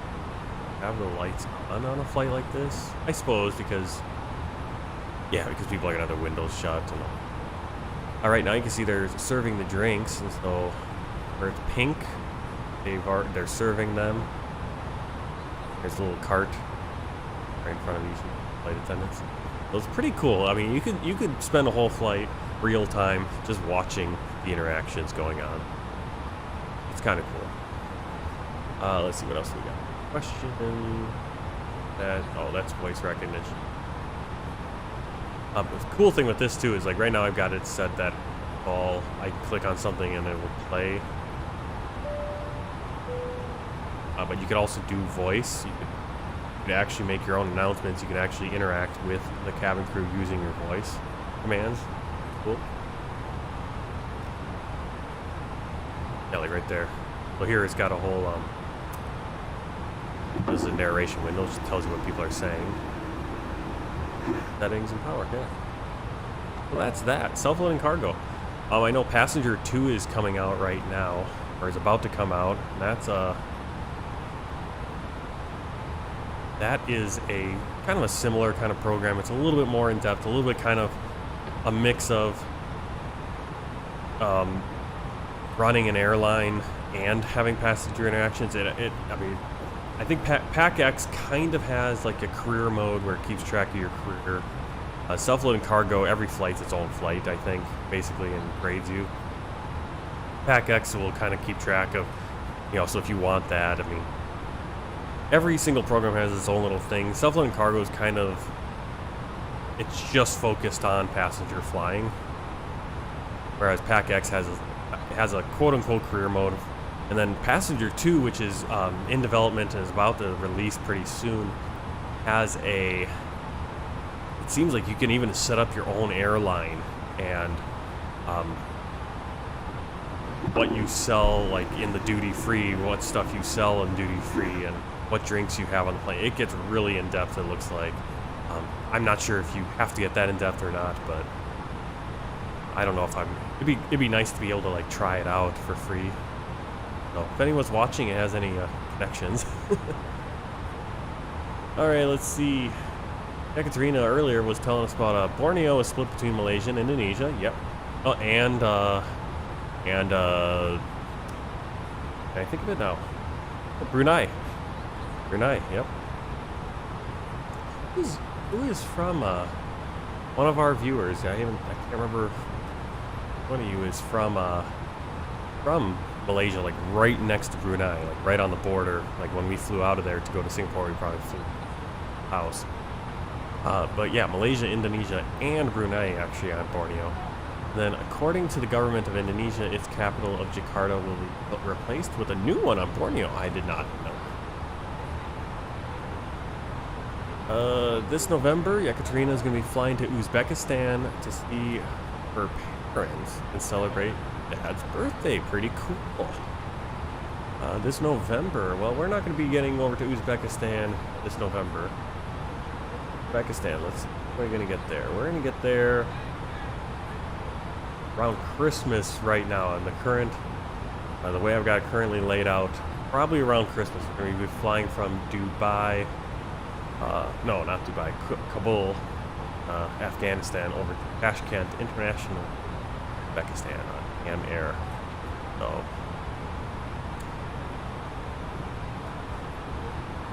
Apple Juice is from Burma, from Myanmar. Cool. We're going to be flying there. That will be on November 1st. November 1st. In the morning, we'll be flying there. In 5 flights from now. 4 flights from now. My last day off, we'll be flying into Yangon. Yangon? How do I say it? It used to be Yangon, or the way they used to spell it. Or no, Rangoon. Rangoon. Now it's Yangon. which is always interesting because it's the same thing in China where, because I lived in China for 8 years, and you have the new way, the new Pinyin, you know, Shanghai, Chang'an, Beijing, but then you go look at the old ways, like, you know, I lived in Hangzhou. It's Hangzhou, it's C-H-O-U, but it used to be Hangzhou, right? C-H-O-W, just a different way, different render, the romanization of the language. Yangon. Cool. Yeah, we're gonna be flying there. I'm looking forward to it. We're gonna be flying in from Kuala Lumpur, Malaysia. We're gonna be taking Malaysia Airlines up to Yangon, Myanmar, and then whenever my next day off, we'll be flying from Yangon to Phnom. I don't know how to say it. Phnom Penh in Cambodia. We'll be on Malaysia Airways International or Airlines, Myanmar Airlines International, whatever it is, stands for MAI. I don't have it right in front of me what the airline is, but looking forward to that. We're getting closer and closer to finishing the world tour, and then once we finish the world tour, I'm going to open it up for, we'll probably be doing I'll be doing some more of Pilot's Life flying, you know, career mode, but then also I've got a backlog of flight requests. You guys have flight requests. Put them in here in the chat. What I should start doing is I should start just writing down. If you recommend one here in the chat, I should write it down, put it in. I've recommended many times going on Discord and doing. I have a flight request section on there. That also helps. I prefer real life flights, but I can do fictional flights too. Like I had the other day, or I don't know if it was in this chat or if it was on the comments. I had someone from Africa requesting a flight from Addis Ababa in Ethiopia over to somewhere in the Republic of Congo coast. A nice long flight. I looked it up. There is no flight direct between those two places coming from Ethiopia over to the destination in Republic of Congo, but there is the return flight does. So the flight from Ethiopia over to Republic of Congo is a 2-stop flight, or 1 stop. It's not direct. I mean, there's 1 stop before, and then it gets to the destination, and then the return goes back. That little round trip has, I believe, would be a 3-stop flight, right? So I'm gonna do that flight, but I'm gonna do it in reverse. Do that return flight from the Republic of Congo to Ethiopia. Ethiopian Airlines 780 in the 787-800. So I'm looking forward to that because I really like flying that plane every once in a while. So yeah, next year, well, end of February for sure. March, we're gonna be going headlong into doing viewer requested flights. There are going to be some different flights, lots of time acceleration because these flights that are requested are usually pretty long, but it'll be nice to kind of just be able to jump all over the world and do different flights on a whim, as opposed to, you know, the original reason I did this world tour idea was so I could fly all over the world, and it gave me a way to kind of force me into flying different flights. Because when I first got X-Plane, I was like, what flight do I want to fly? Milwaukee to Denver, okay. You know, whereas with the world tour, I'm like, okay, I'm in Myanmar. I now need to get to but I need to get to Vietnam or Cambodia or Laos or India or Bangladesh. Okay, what flights are leaving Myanmar, leaving Yangon, and are going to take me to that other place, that other country? And so it really opened up being able to fly different airlines and fly different routes, places I probably never would have thought of going. Especially the African continent. I mean, there's just so many cool places to fly. There's so much everywhere. And often neglected. I know a lot of the comments, especially early on, because I restarted this world tour with Microsoft Flight Simulator, doing all the flights on YouTube, and I so happened to, I think I restarted, I was in Kigali, Rwanda, I think, was the first flight out of where I flew out of. I'm in the middle of Africa, and now I go and fly the rest of Africa. I think it took 80 flights or something in all of Africa. And a lot of the comments were like, oh, I'm so glad to see you flying in Tanzania, or so glad to see you flying over here in Zimbabwe, or Nigeria, or wherever. I never see people streaming flights flying in Microsoft Flight Simulator or X-Plane or anywhere in Africa. I'm like, wow, that's so cool, because you just get these different audiences depending on where you are in the world, the trip. Oh.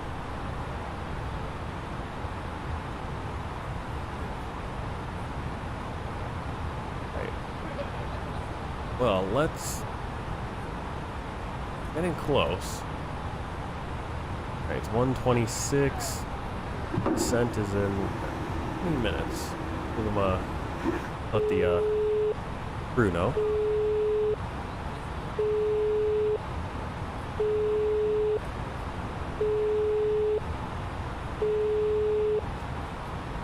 Hello? Hello, Captain. There we go. Just to let you know that there's around 20 minutes to go before we start descending. Okay, well, since the passengers are pretty thirsty, I'll bring the drink service forward so they can have a drink before landing.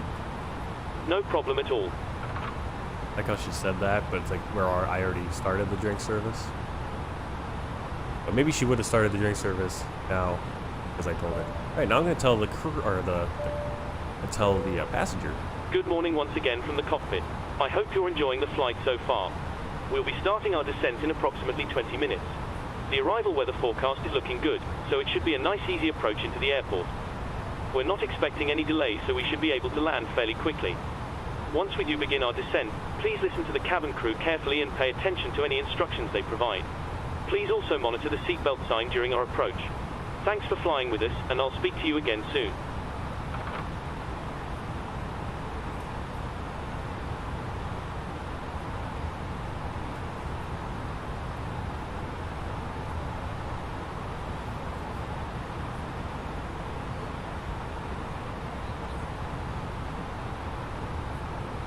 Alright, so just pulled up the MEDAR for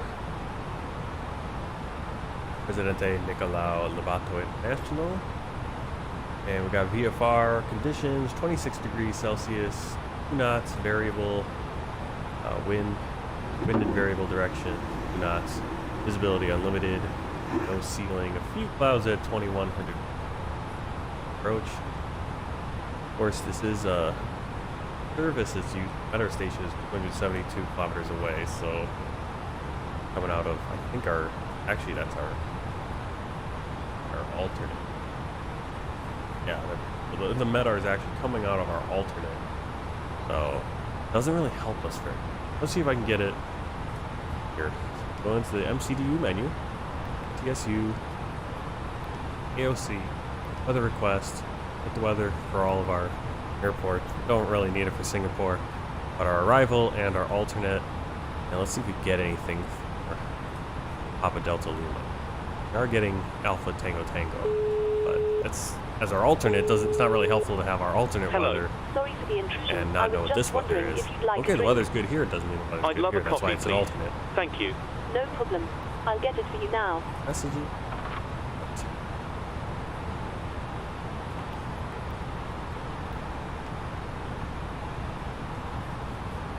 Message. No data available, so that's going to make it a little difficult. We'll print that off. Enter.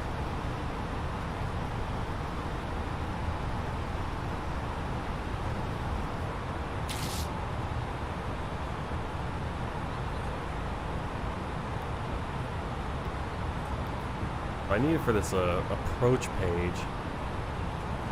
It actually gets the right train.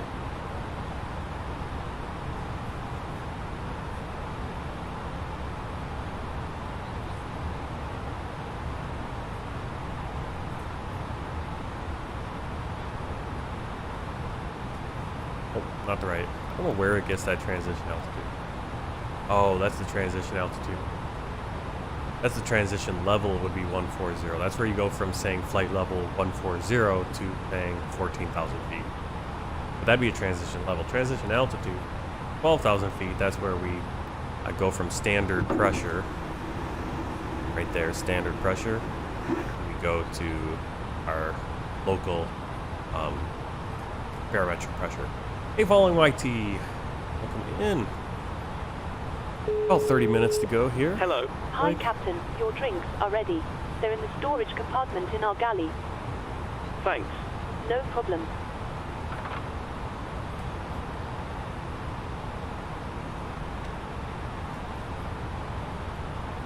I know that feeling about getting a box that you left when you moved. So Yekaterina, another name for Uzbekistan is Uzbekia, and parents are handing me a box. I'll bring this all up. Handing me a box that I left when I moved to the USA back in 2018. Yeah, when we moved from China in 2019, we left a lot of stuff behind in our apartment. A few things, like yesterday, like I was talking earlier, I bought. Stream really laggy? Yeah, how's the stream working for everyone else? I don't know why it's super laggy for you. Because I haven't noticed anything about lagginess usually. Now there's sometimes, not the stream itself, but usually there'll be some, like the frame rates will be bad, you know, at busy airports. And sometimes the quality, I notice it jumps on YouTube for some reason. You know, for the visual for some reason, because it just doesn't, there's not enough bit rate or something, which is crazy because I keep just pumping the bit rate up higher and higher and higher here on YouTube. I don't know what the problem is with there. Yeah, I don't know why you're having laggy. So that's gonna probably be on your end, because yeah, everything. I haven't had too many problems with dropping frames or lag with the streams in a while. Knock on wood. What were we doing? Yeah, I was talking about the talking about our pressures, transition altitude. Okay, so we have no MEDAR for Dili here.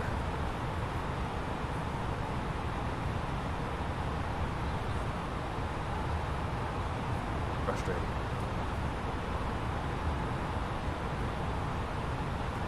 Checking the radar.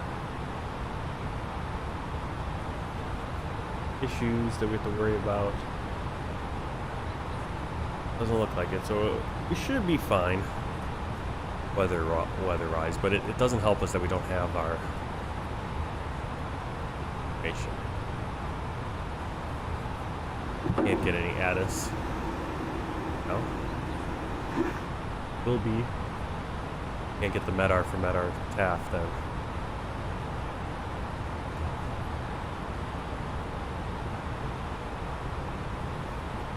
TAF is the terminal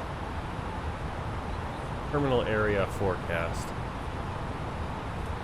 Okay, so the terminal area forecast is slightly different. The local time.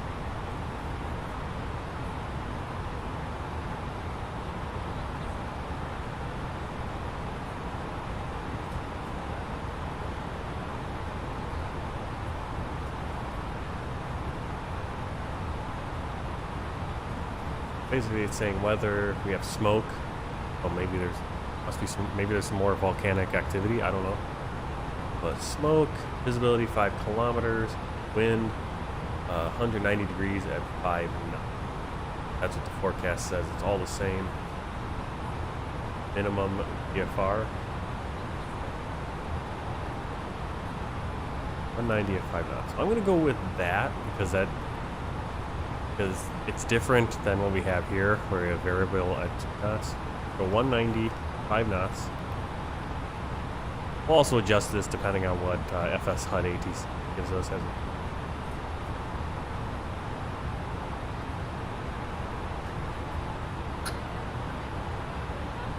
Temperature, well, I'll just go with that 26 there. Close enough. NH, same thing, doesn't.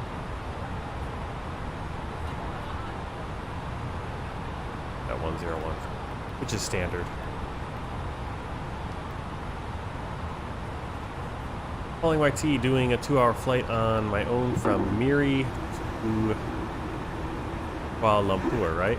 Calling YT, you're the one, you're from Malaysia, yeah, from Miri, right? We were just talking about Borneo, and Yekaterina had said that Borneo is split between Indonesia and Malaysia, and I said, hey, well, don't forget about Brunei. Brunei's right there, very close to where you live in Miri. Calling YT.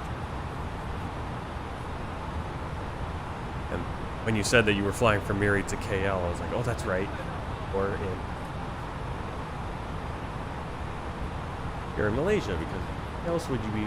Now, who else is flying from Miri to Kuala Lumpur? Really?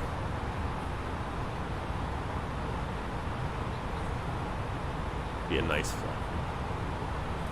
I mean, that's basically almost the flight we did yesterday, right? Flying from Brunei over to Singapore. Almost the same flight, just a little bit further, a little bit more north. Yep, looking ahead here, as I said, we're flying to Dili, Timor-Leste, and then we're going to be going, tomorrow morning we'll be flying over to Denpasar, Indonesia, on board Batik Air, in the Airbus A320 once again. A little bit shorter flight, it looks like about a 2-hour flight. That's on the island of Bali, I believe. And then on Monday morning, we'll be flying over to Jakarta, about an hour and a half. Hop on Sriwijaya Air. I'm butchering that. I'll be in the Boeing 737-800. And then from Jakarta on Tuesday, we'll be flying up to Kuala Lumpur on board Garuda Indonesia in the Boeing 737-800. And then finally, on Wednesday, we'll be going Kuala Lumpur up to Yangon in Myanmar on board Malaysia Airlines in the Boeing 737-800. So we have a good mix of planes over the next 4 days. And speaking of dropped frames, I just dropped a few frames there. A little bit. Just a little bit, but yeah, it doesn't become a trend. Alright, so we got this page filled in. We're waiting on the minimums. We're planning on runway 26, the minimum for our RNAV approach, RNAV Zulu approach. Chart free. There's a chart. RNAV, or RNP, Zulu, runway 26. Final approach course is 250-60. Bhutan 900, expect RNAV, Zulu, approach, runway 08, report when ready for descent. Right, forget everything I just said about our Zulu, approach, runway 08, report when ready for descent, World Bhutan 900. Coming in the opposite direction, runway 08, RNAV, Zulu. Let's see. Start the final.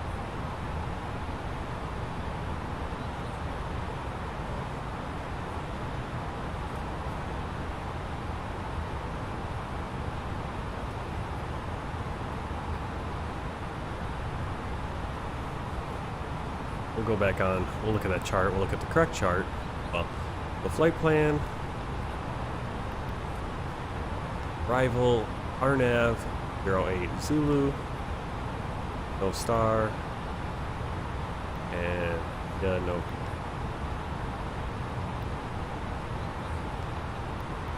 We'll go in all the way into the airport, into the VOR, and then we'll come back out for the final approach. We'll see. They might give us something different approach, but no.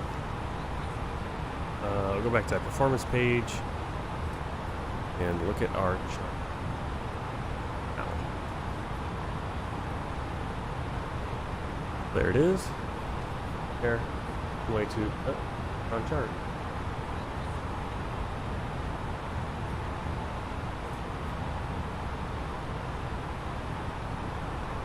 Alright, so runway 08, that's, you want to check that. Very important. So final approach course is now the opposite, 76 degrees.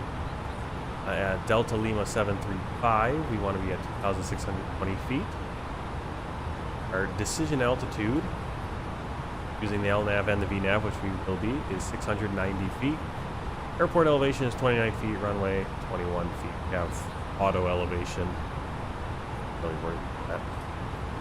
There's that transition altitude of 12,000 feet. The flight level, transition level is flight level 140, which is 14. But we say flight level because we're at standard pressure right there. Whereas under 12,000 will be at it's the same as standard pressure, 1013, the local. This approach, we're going to turn left, track direct to Delta Lima 755. You can see that on the map. And then we're going to turn left, track 30 degrees, climbing to feet. And I would assume eventually come back around, approach, possibly come deb and hold. That ends right there. There's our Delta Lima 725. We're going to want to be at 4,500 feet.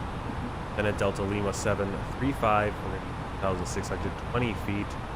Continue on a 3-degree slope runway.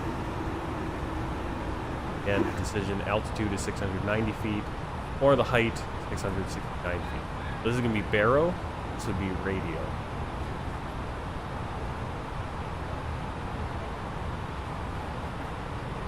Go down here to our performance page.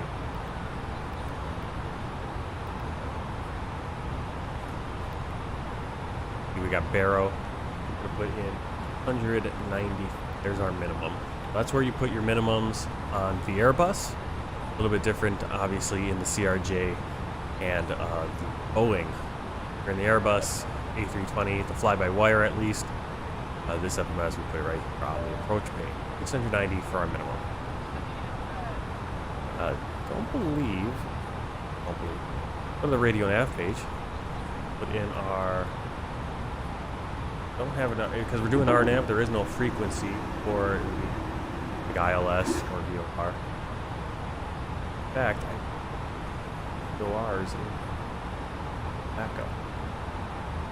Log me RNAV, so we really don't have to put anything in here. We could put in. I don't even think we could put in a course.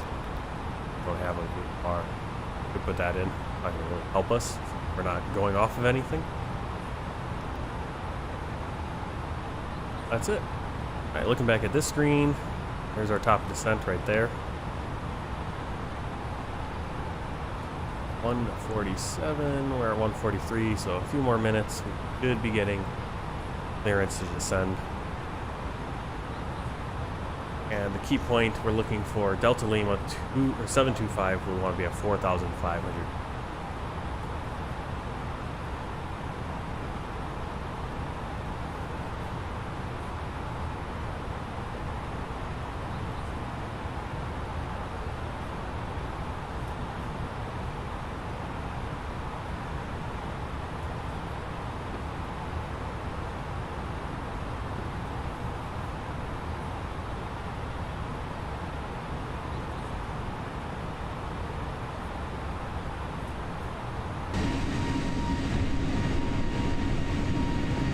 Starting to like that other external camera a little bit more. I don't have to fiddle with. When I like to take screenshots, I like to take screenshots of the plane like that.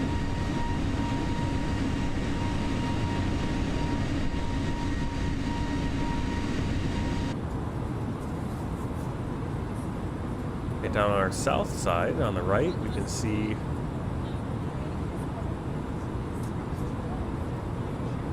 Little island right in front of us, that's Batutara. A little further off in the distance, that is Mbata Island.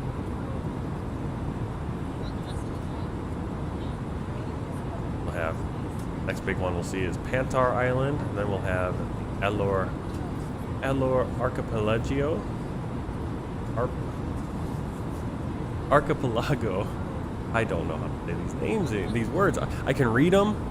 I've seen them, read them a zillion times, and then when I try to say them, I'm like, ugh. And once we cross that island, we'll see the island Timor-Leste.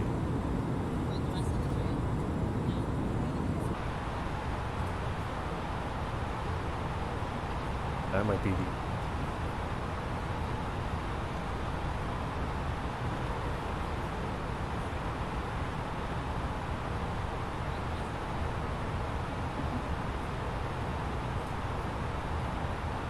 Gotta do some visuals. This is a...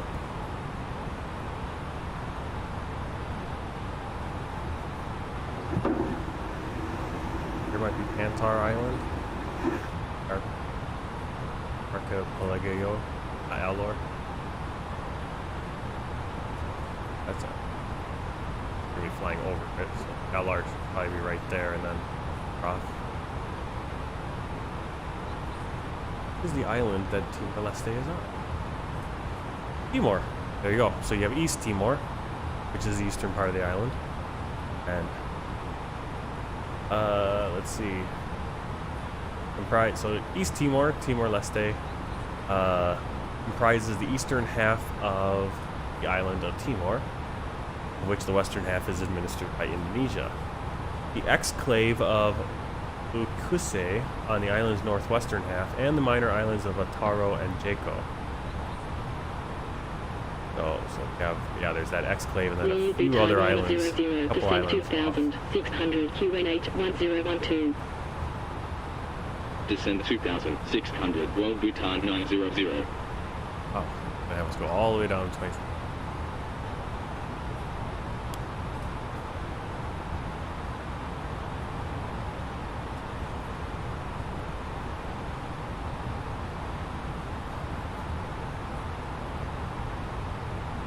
Okay, so you can see right there that green dot, that's where the VNAV, where we should be. We're already 2,200 feet high, so the plane will work on trying to catch up.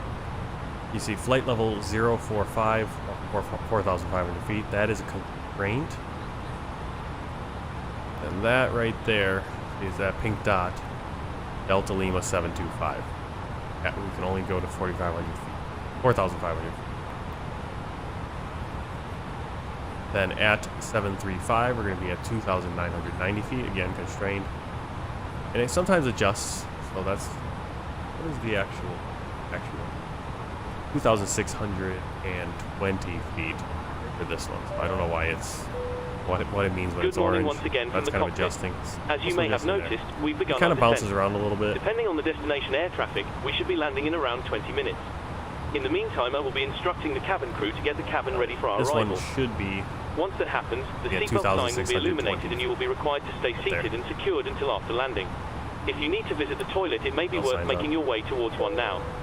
You'll next hear from me after landing, so I will wish you a very good morning once again, and I'll speak to you in a short while. You can see right now we're taking a pretty steep climb, or descent right now, to try to catch up with where we should be VNAV-wise. And not really winning the race. Kind of going back and forth. We're just edging on that top speed. There we go. Now we're catching up on it. We'll let the VNAV do its thing. Here's the Alor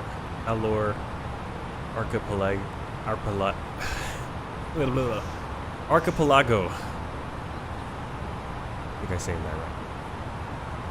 Probably not. And now it's here for all posterity. This club.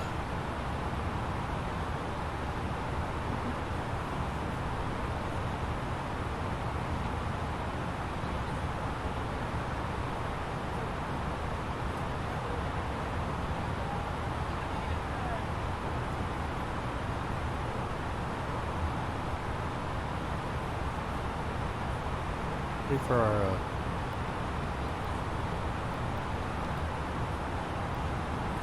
all right, 190 at 5.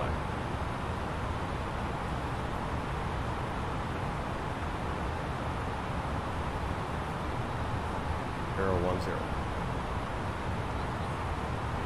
20. Been plugging this stuff into the performance calculator for our landing. Bring that up so you guys can see. Alright, so config 3, so we're going to go flaps 3 on the landing. Approach speed 139 plus 5. Dude, that's 5 over 139. And we're limited by runway. Either way, we don't go full flaps and go even slower than here. Auto brake medium, well, 612. Pretty short runway, only 1,849.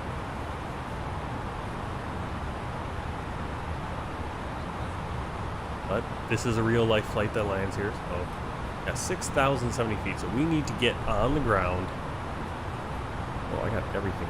Right. How long have I had that chart open?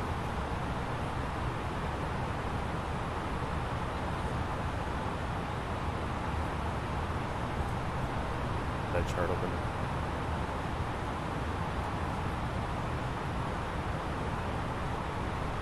So really silly if I did.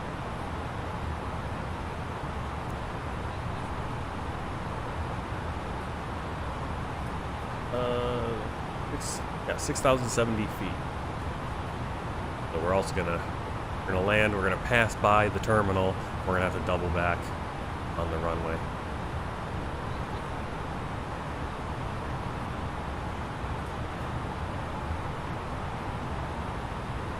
Here's the weird, confusing thing. So now suddenly we're below, and it jumps around like that.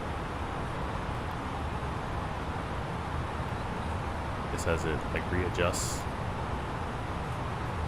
Look. Green light, or that green dot's bouncing all over the place.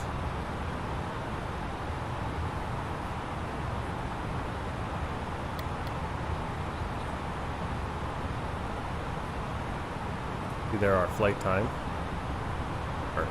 That's actually the chrono right there, so 3 hours and 21 minutes. Okay, so this is the one you want to use. So if you're in the Airbus, you want to use this one if you want to track your like your whole flight. Something like this. This one's more for like short things because it only goes up to 99 minutes, right? Basically 100 minutes, then maxes out. So that's kind of like for your short things, like hey, for 10 minutes we need to descend at 1,000 feet, or whatever it is, right? We need to fly this course for 5 minutes. That would be the one you want to use for that. This one is better for a full flight, which does check out, or we actually hit that a little bit late. Oh no, that might be the flight time. I think I hit that right when we start taking. Because our block time is telling me we're at 3 hours 34 minutes, but that includes our taxi.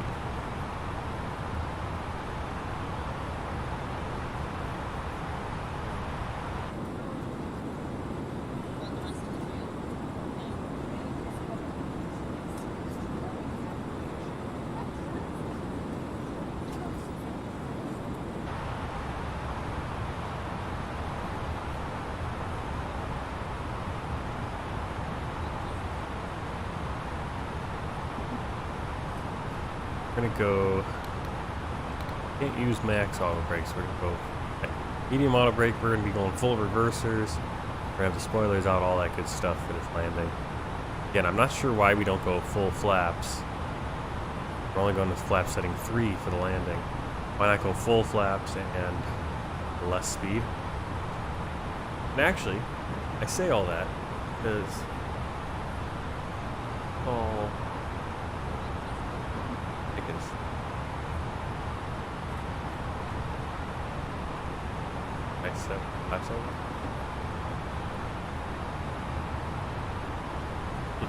very interesting that we only need flaps 3. We're only going to go down to 134 knots for landing speed, despite having such a short runway.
welcome back, Apple Juice. Falling YT is also back. Are flying over that archipelago. Can't say it. Alor. Flying over right now. Look. Hope that looks good on the stream.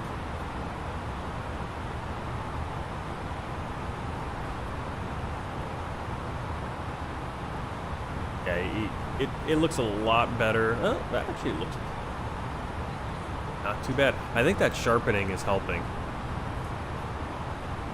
Helps a little. Next thing I'm going to do is I'm going to start messing around and see if I can get the color better. Because what happens is, like, when I go to the stream, it seems to like loses some of the color quality. So I don't know if maybe just turn the saturation up just slightly, like a tick or two, and it'll just bring back, because it kind of washes everything out, I've noticed. Actually, I still tell I'm streaming. If I can not have to record and upload a recording later, because what happens is when I do a recording and then I want to upload it, I mess around too much with it. Or, oh, I gotta gotta edit my voice, you know. Which is fine to do. I'm not against it, but I don't have the time. And if I get into the habit of doing that, then I end up spending more time futzing around with editing than. At this point, I just want to fly. All I have time to do.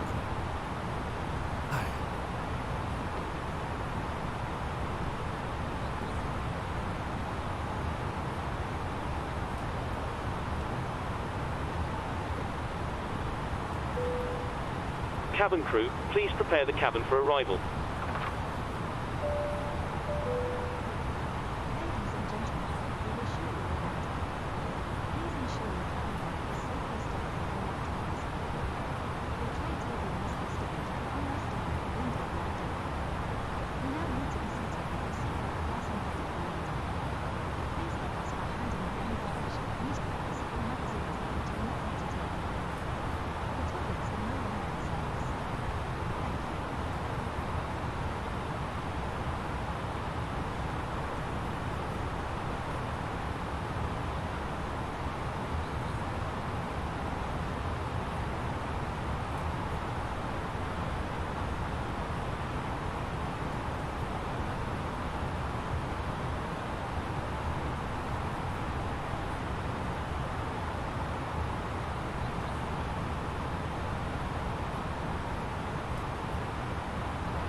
Royal Bhutan 900, contact Pilot Center 120.7. 120.7, Royal Bhutan 900.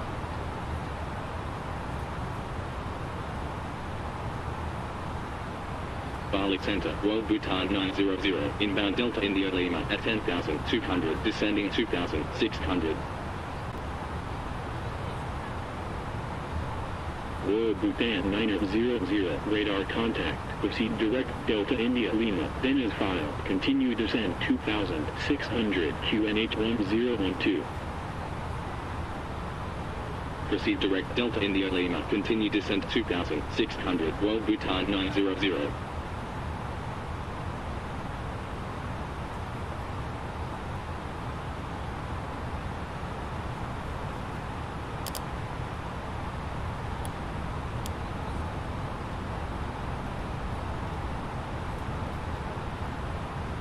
Down below 10,000 faster than I thought.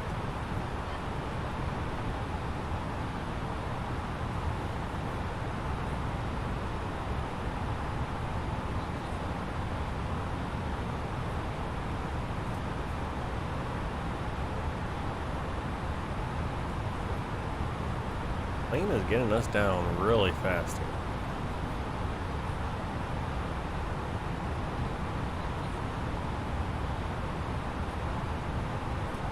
Okay, it's going to have us down at 4,500 at the VOR, basically.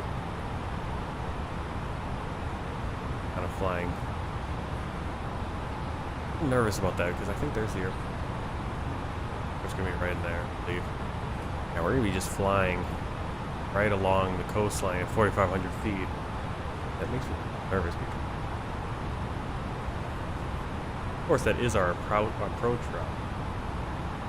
Depends on, you have to watch our, because the highest point over there is, there's also a radio antenna.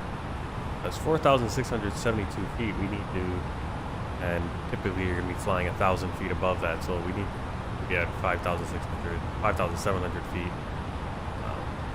That's the highest point on the close end here. There are higher points. Let me see. I'm surprised that we're already down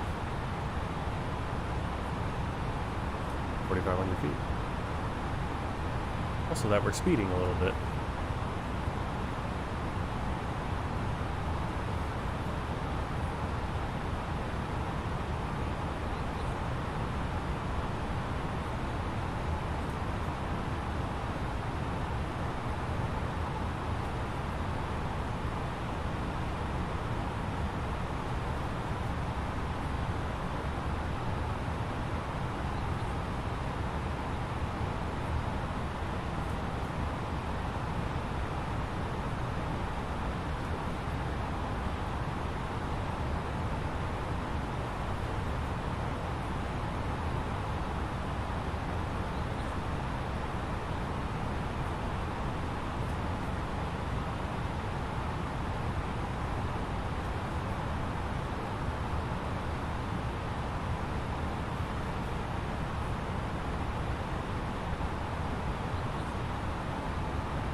Hello.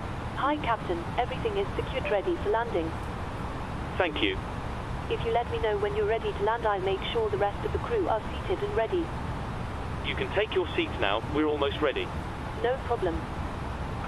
All stations secured for landing.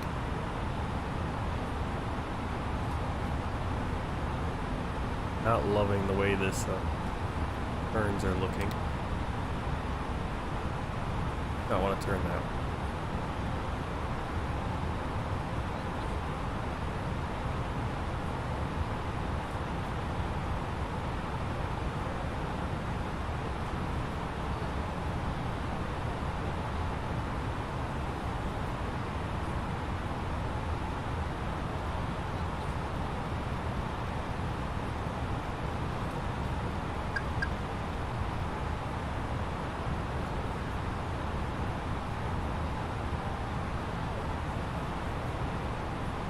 Bhutan 900, turn right heading 260. That turn there.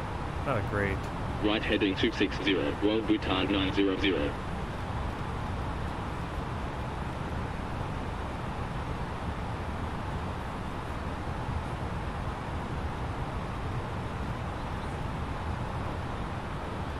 Follow their vectors. Hopefully they don't vector us into the mountain.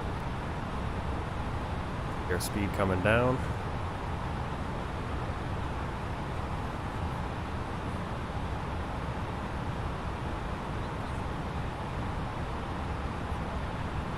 Approach checklist. Briefing confirmed. ECAM status checked. Belts on. Barrow 1013. Set. Minimum 690. Set. Engine mode selector normal. Approach checklist complete.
Royal Bhutan 900, turn right heading 315, cleared RNAV Zulu, approach at 2,600, runway 08, report established, final track. Direction.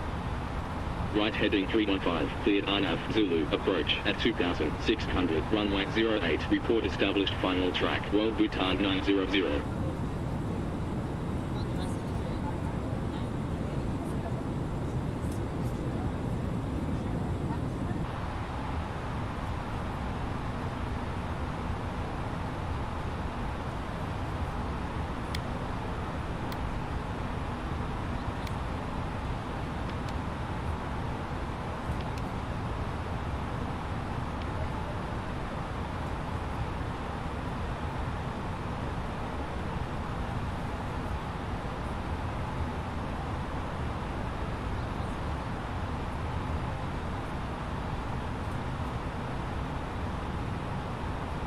Turn me.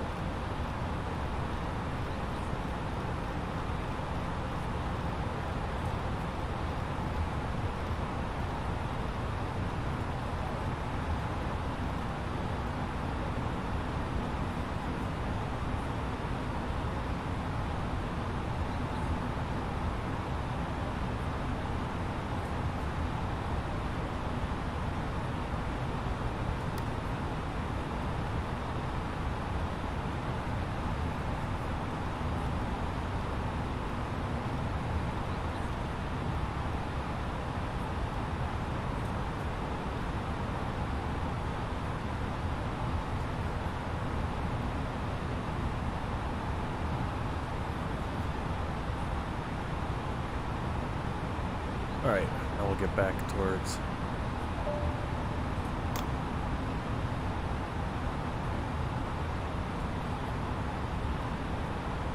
Delta 725.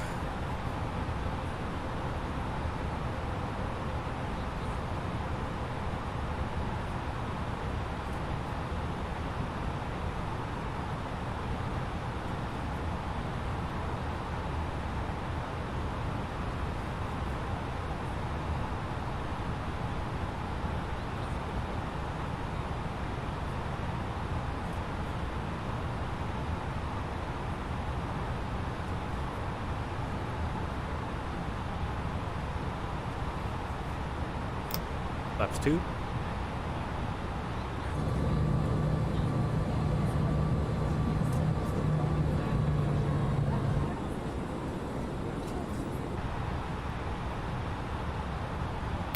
Three.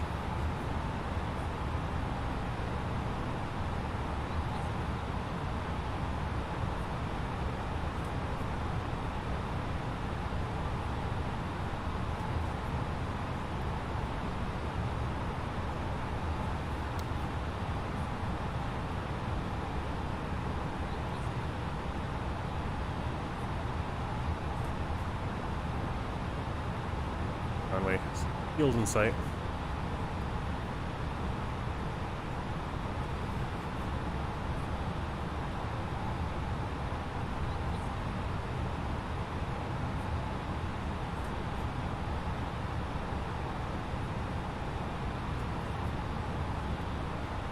Hitting flaps 3. Barely, there. Approach speed.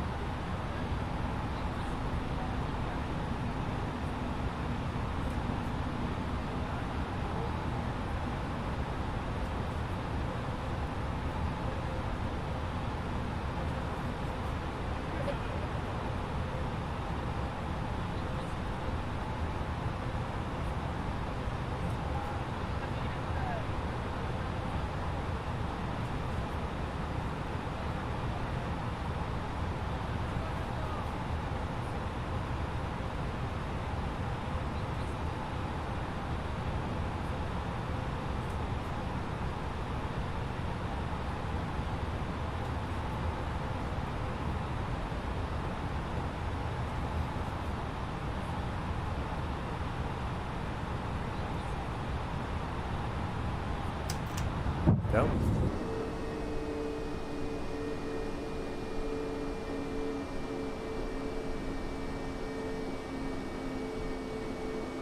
12 Bhutan 900, established on final track. 2,500. Bhutan 900, continue approach. 2,500. Continue approach, 12 Bhutan 900. Bhutan 900, contact Dili Tower 133.9. 2,500. 133.9, 12 Bhutan 900.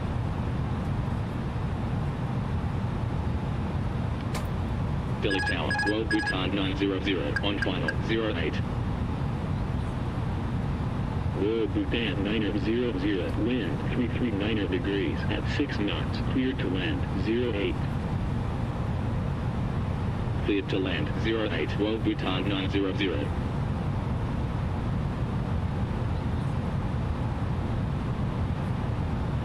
I will land manually.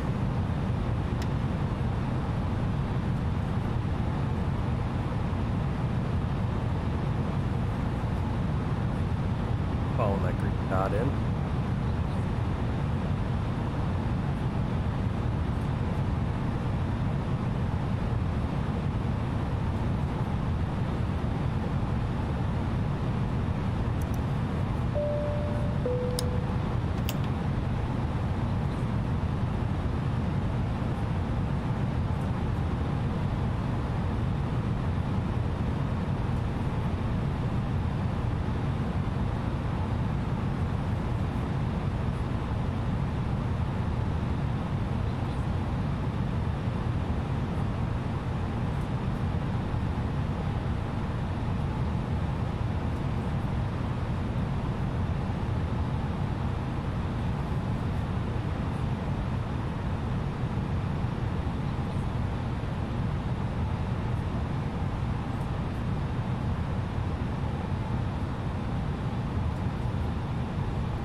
One thousand.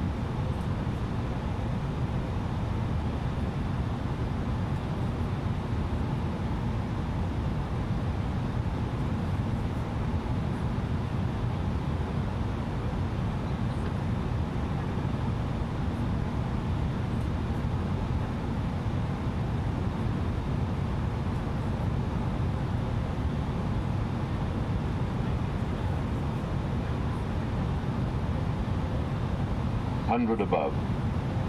If I remember right, I think I bellied a landing here.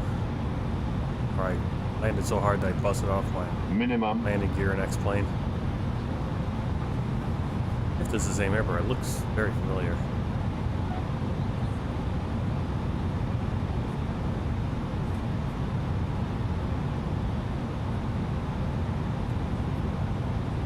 I'm not to do that.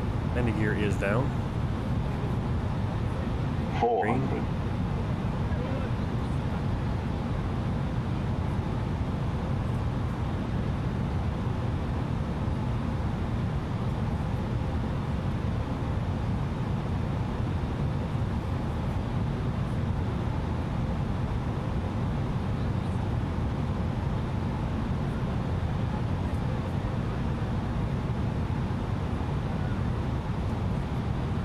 $50, $40, 30, 20, 10, 5. Bhutan 900, report vacancy. That was a little harder than I was hoping. Report vacancy. A little too hard. Bhutan 900.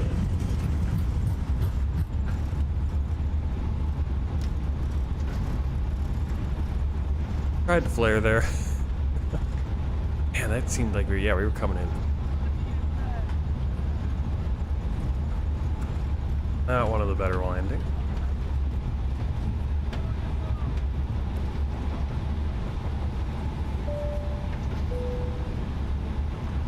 Firm.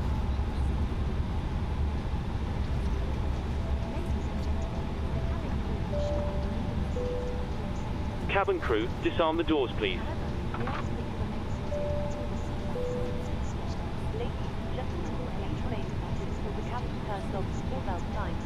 Once that happens, we will start deboarding and you'll be able to leave the aircraft. Thank you. Do take care when opening your lockers in case anything comes out. Smoking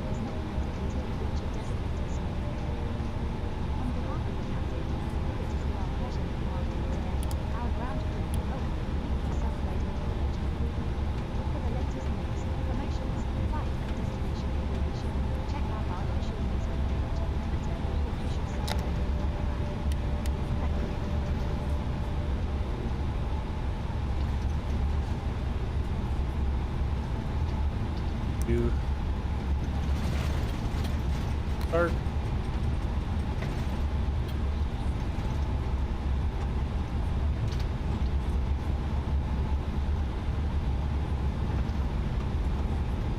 After landing checklist, flaps retracted, spoilers disarmed, APU start, radar off predictably.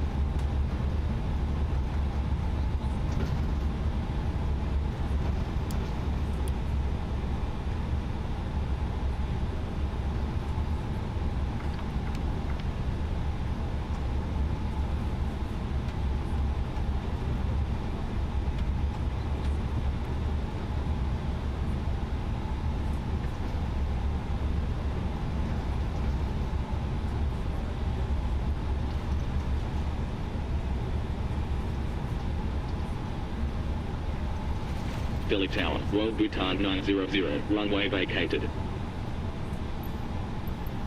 World Bhutan 900, taxi to parking 2. Taxi to parking 2, World Bhutan 900.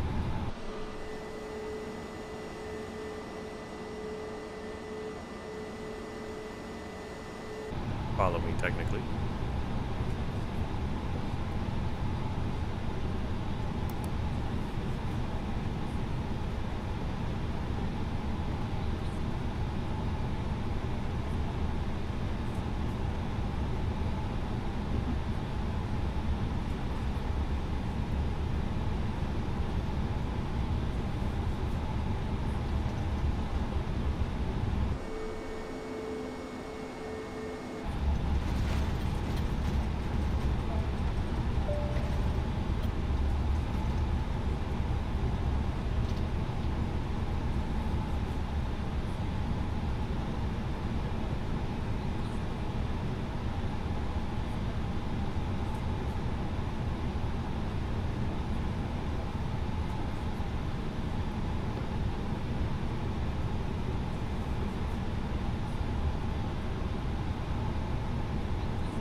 Parking brakes set. Axial off. Everybody. Strobe light auto. Anti-ice off. APU bleed on. Timer stopped. Engine master switches off. Belt signs on.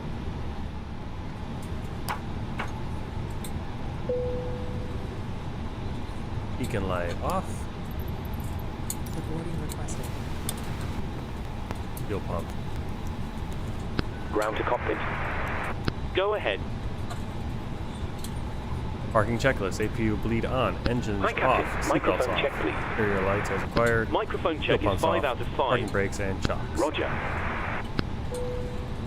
Cabin crew, the aircraft is secure. Please open the doors when ready and begin deboarding.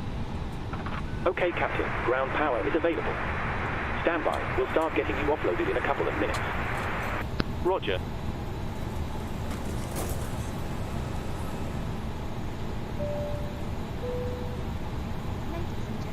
Passengers bus is coming. All right.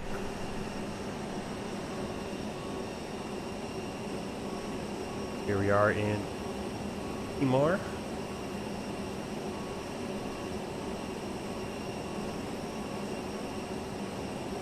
Look at Valanta and post-mortem on the flight. Right there it is. See the kind of the weird route we took out. We followed the flight plan all the way in Dili.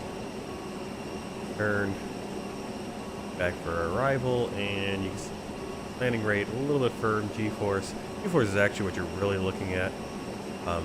That's basically the same as we had last flight. Negative 427 feet per so on. This is our sim, or this is the flight time in real time. I'll get you sim flight time in just a moment. Fuel burn just about 7,300 kilos, 1,557 miles. Nautical miles flown for 129 passengers. Landing speed, we were just a little low. Guess we kind of dropped out maybe. Look at that. Real.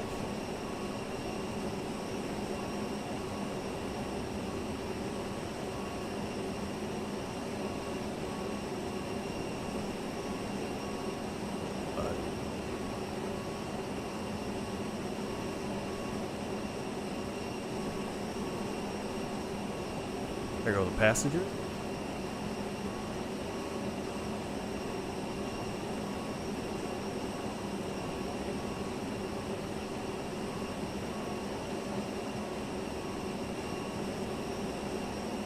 Alright, so a real block time, our actual sim block time, we had exactly 4 hours, and the flight time was 3 hours, 43 minutes.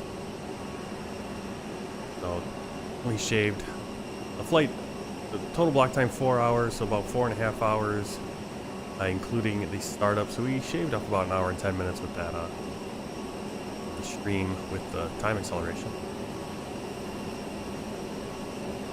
Great, but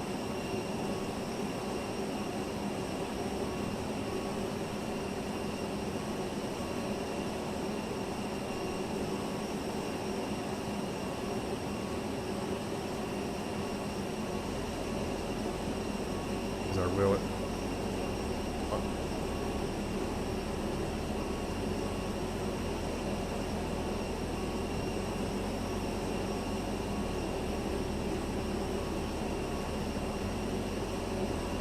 Alright, here we go. Here's the world tour map where we've flown so far, and today we go all the way down in here, Timor-Leste, that exclave, and biome. I didn't get. There it is. Alright, next flight we're going to be flying, where did I say? We're flying over to Bali, right about here, I think, Dennis Bar. We'll be flying over to Jakarta, and then up to Malaysia, right? Going right up the chain, then up to Burma, right up here. Passengers bus is coming.